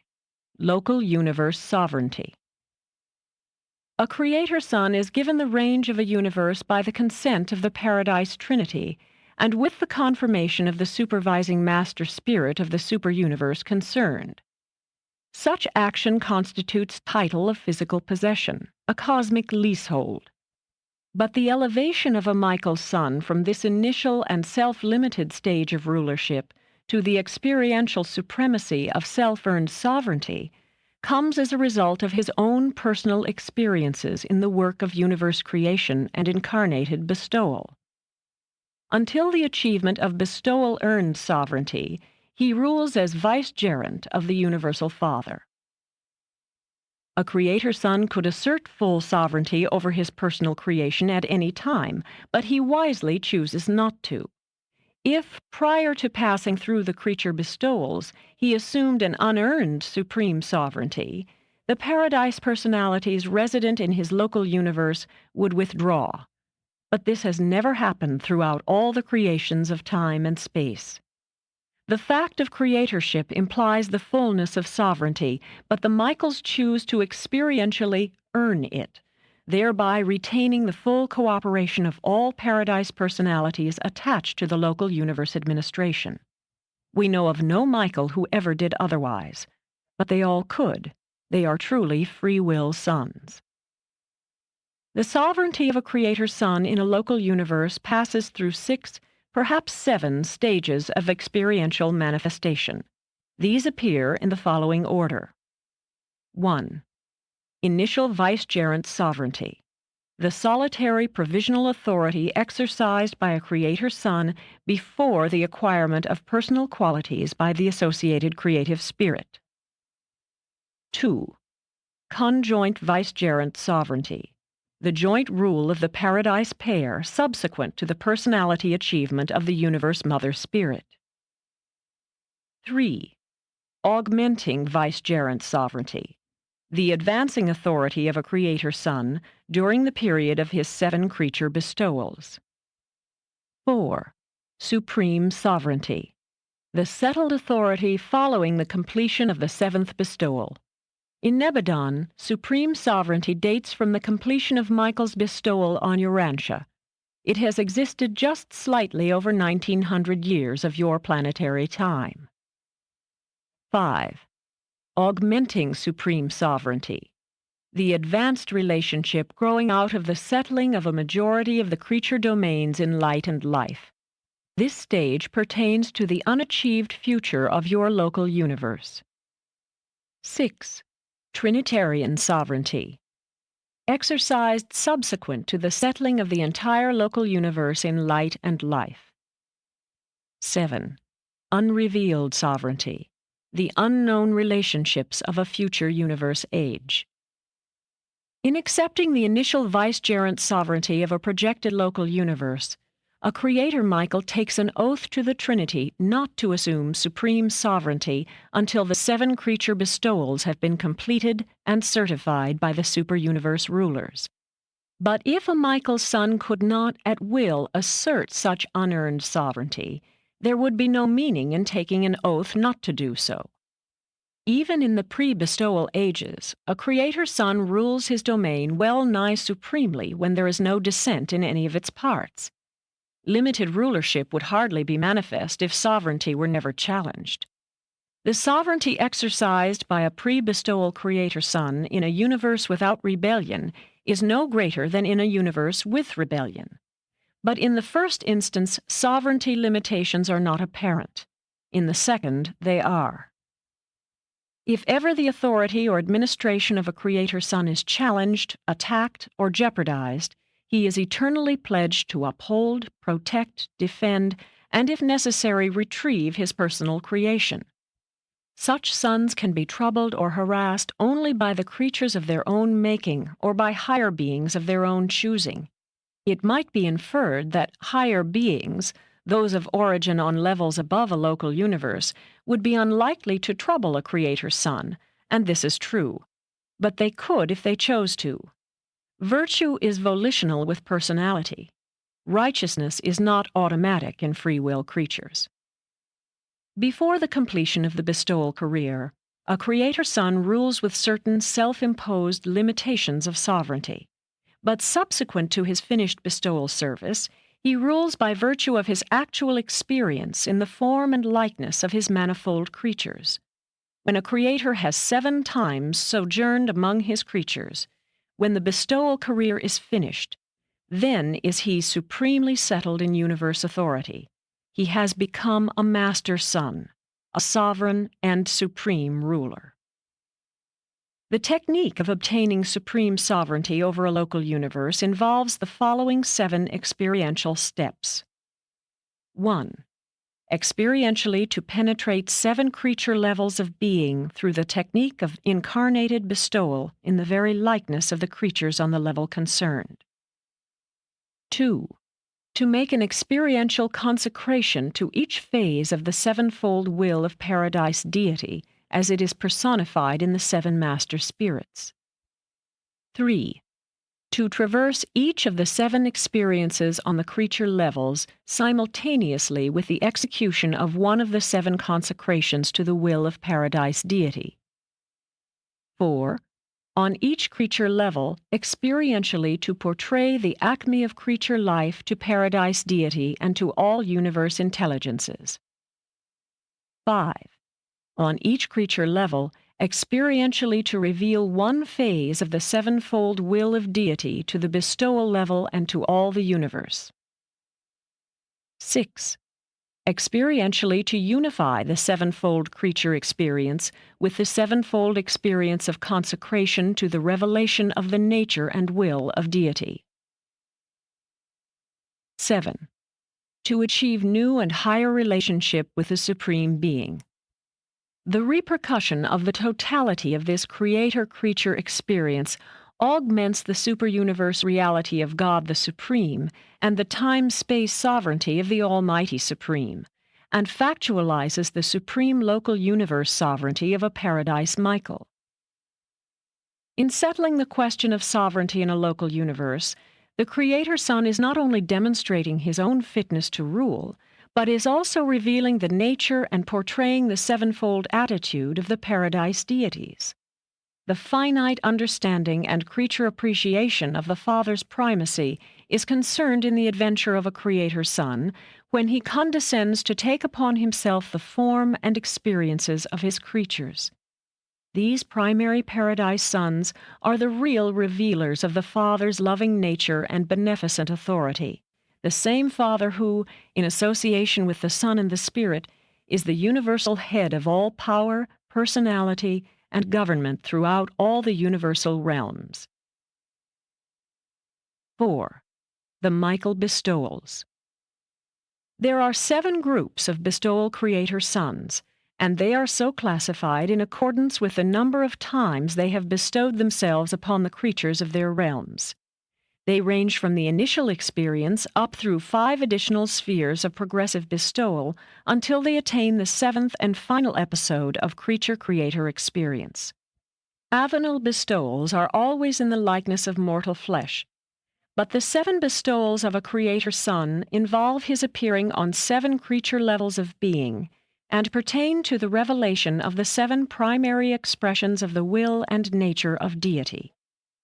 Without exception, all Creator Sons pass through this 7 times, giving of themselves to their created children before they assume settled and supreme jurisdiction over the universes of their own creation.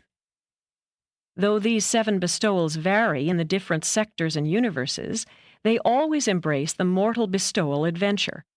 In the final bestowal, a Creator Son appears as a member of one of the higher mortal races on some inhabited world, usually as a member of that racial group which contains the largest hereditary legacy of the Adamic stock, which has previously been imported to upstep the physical status of the animal origin peoples.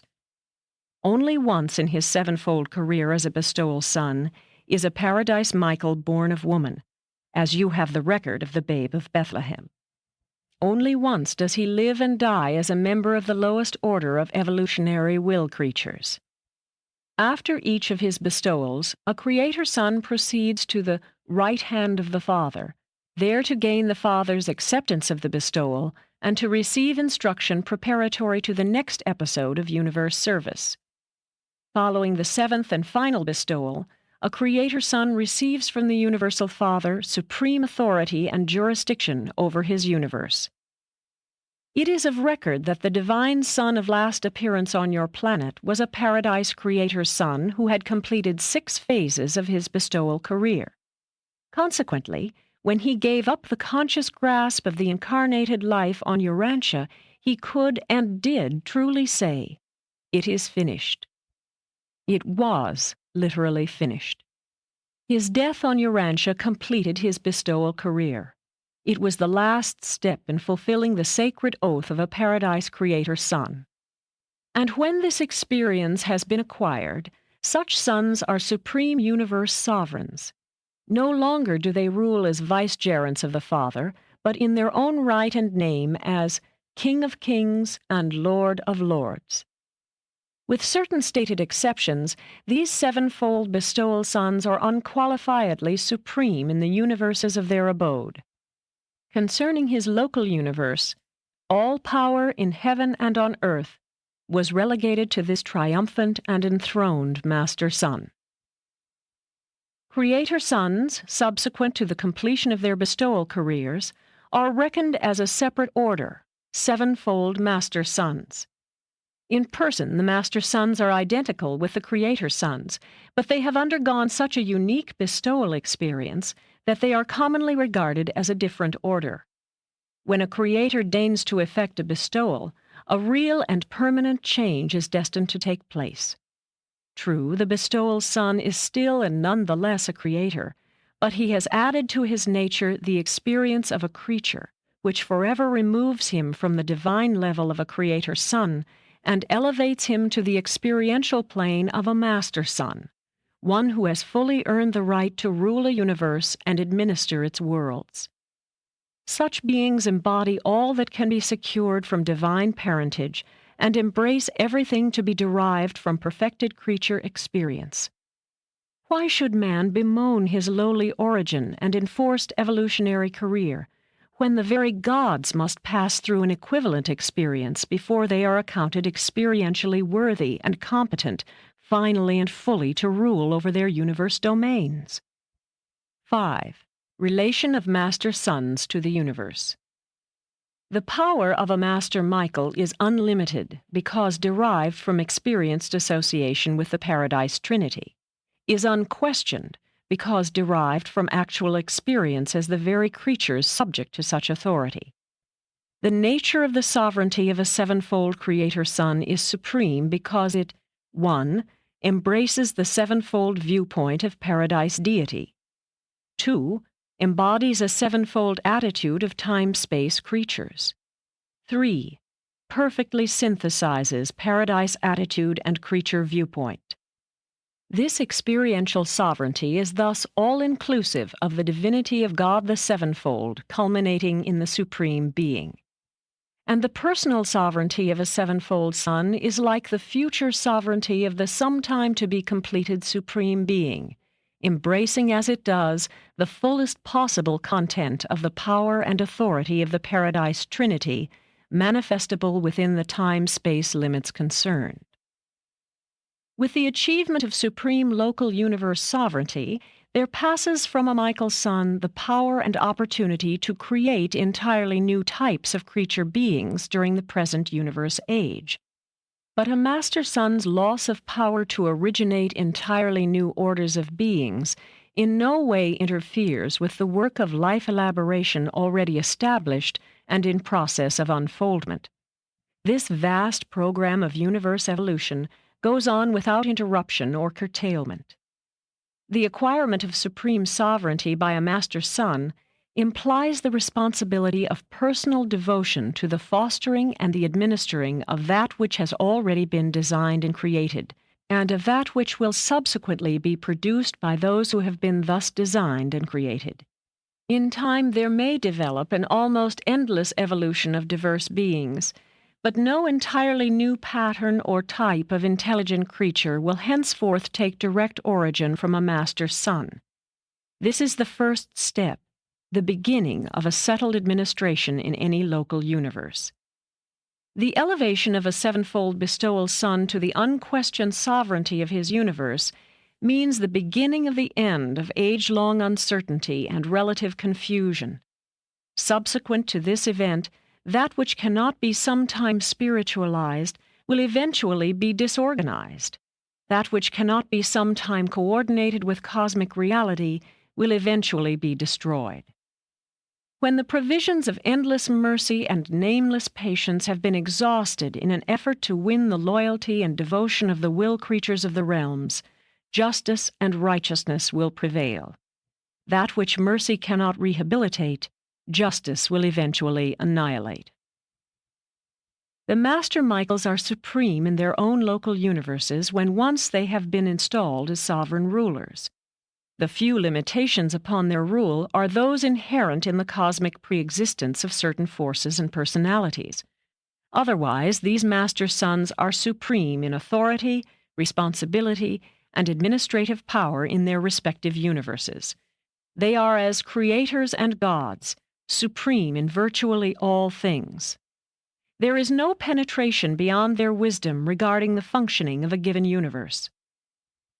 After his elevation to settled sovereignty in a local universe, a Paradise Michael is in full control of all other sons of God functioning in his domain, and he may freely rule in accordance with his concept of the needs of his realms.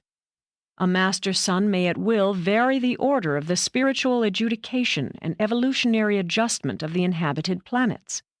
And such sons do make and carry out the plans of their own choosing in all matters of special planetary needs, in particular regarding the worlds of their creature sojourn, and still more concerning the realm of terminal bestowal, the planet of incarnation in the likeness of mortal flesh.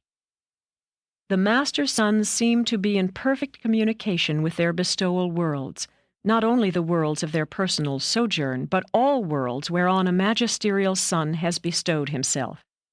This contact is maintained by their own spiritual presence, the Spirit of Truth, which they are able to pour out upon all flesh. These Master Sons also maintain an unbroken connection with the eternal Mother Sun at the center of all things. They possess a sympathetic reach which extends from the Universal Father on high to the lowly races of planetary life in the realms of time. 6. Destiny of the Master Michaels. No one may with finality of authority presume to discuss either the natures or the destinies of the sevenfold Master Sovereigns of the local universes. Nevertheless, we all speculate much regarding these matters. We are taught and we believe that each Paradise Michael is the absolute of the dual deity concepts of his origin. Thus he embodies actual phases of the infinity of the Universal Father and the Eternal Son. The Michaels must be partial in relation to total infinity, but they are probably absolute in relation to that part of infinity concerned in their origin. But as we observe their work in the present universe age, we detect no action that is more than finite. Any conjectured superfinite capacities must be self-contained and as yet unrevealed. The completion of the creature bestowal careers and the elevation to supreme universe sovereignty must signify the completed liberation of a Michael's finite action capacities, accompanied by the appearance of capacity for more than finite service.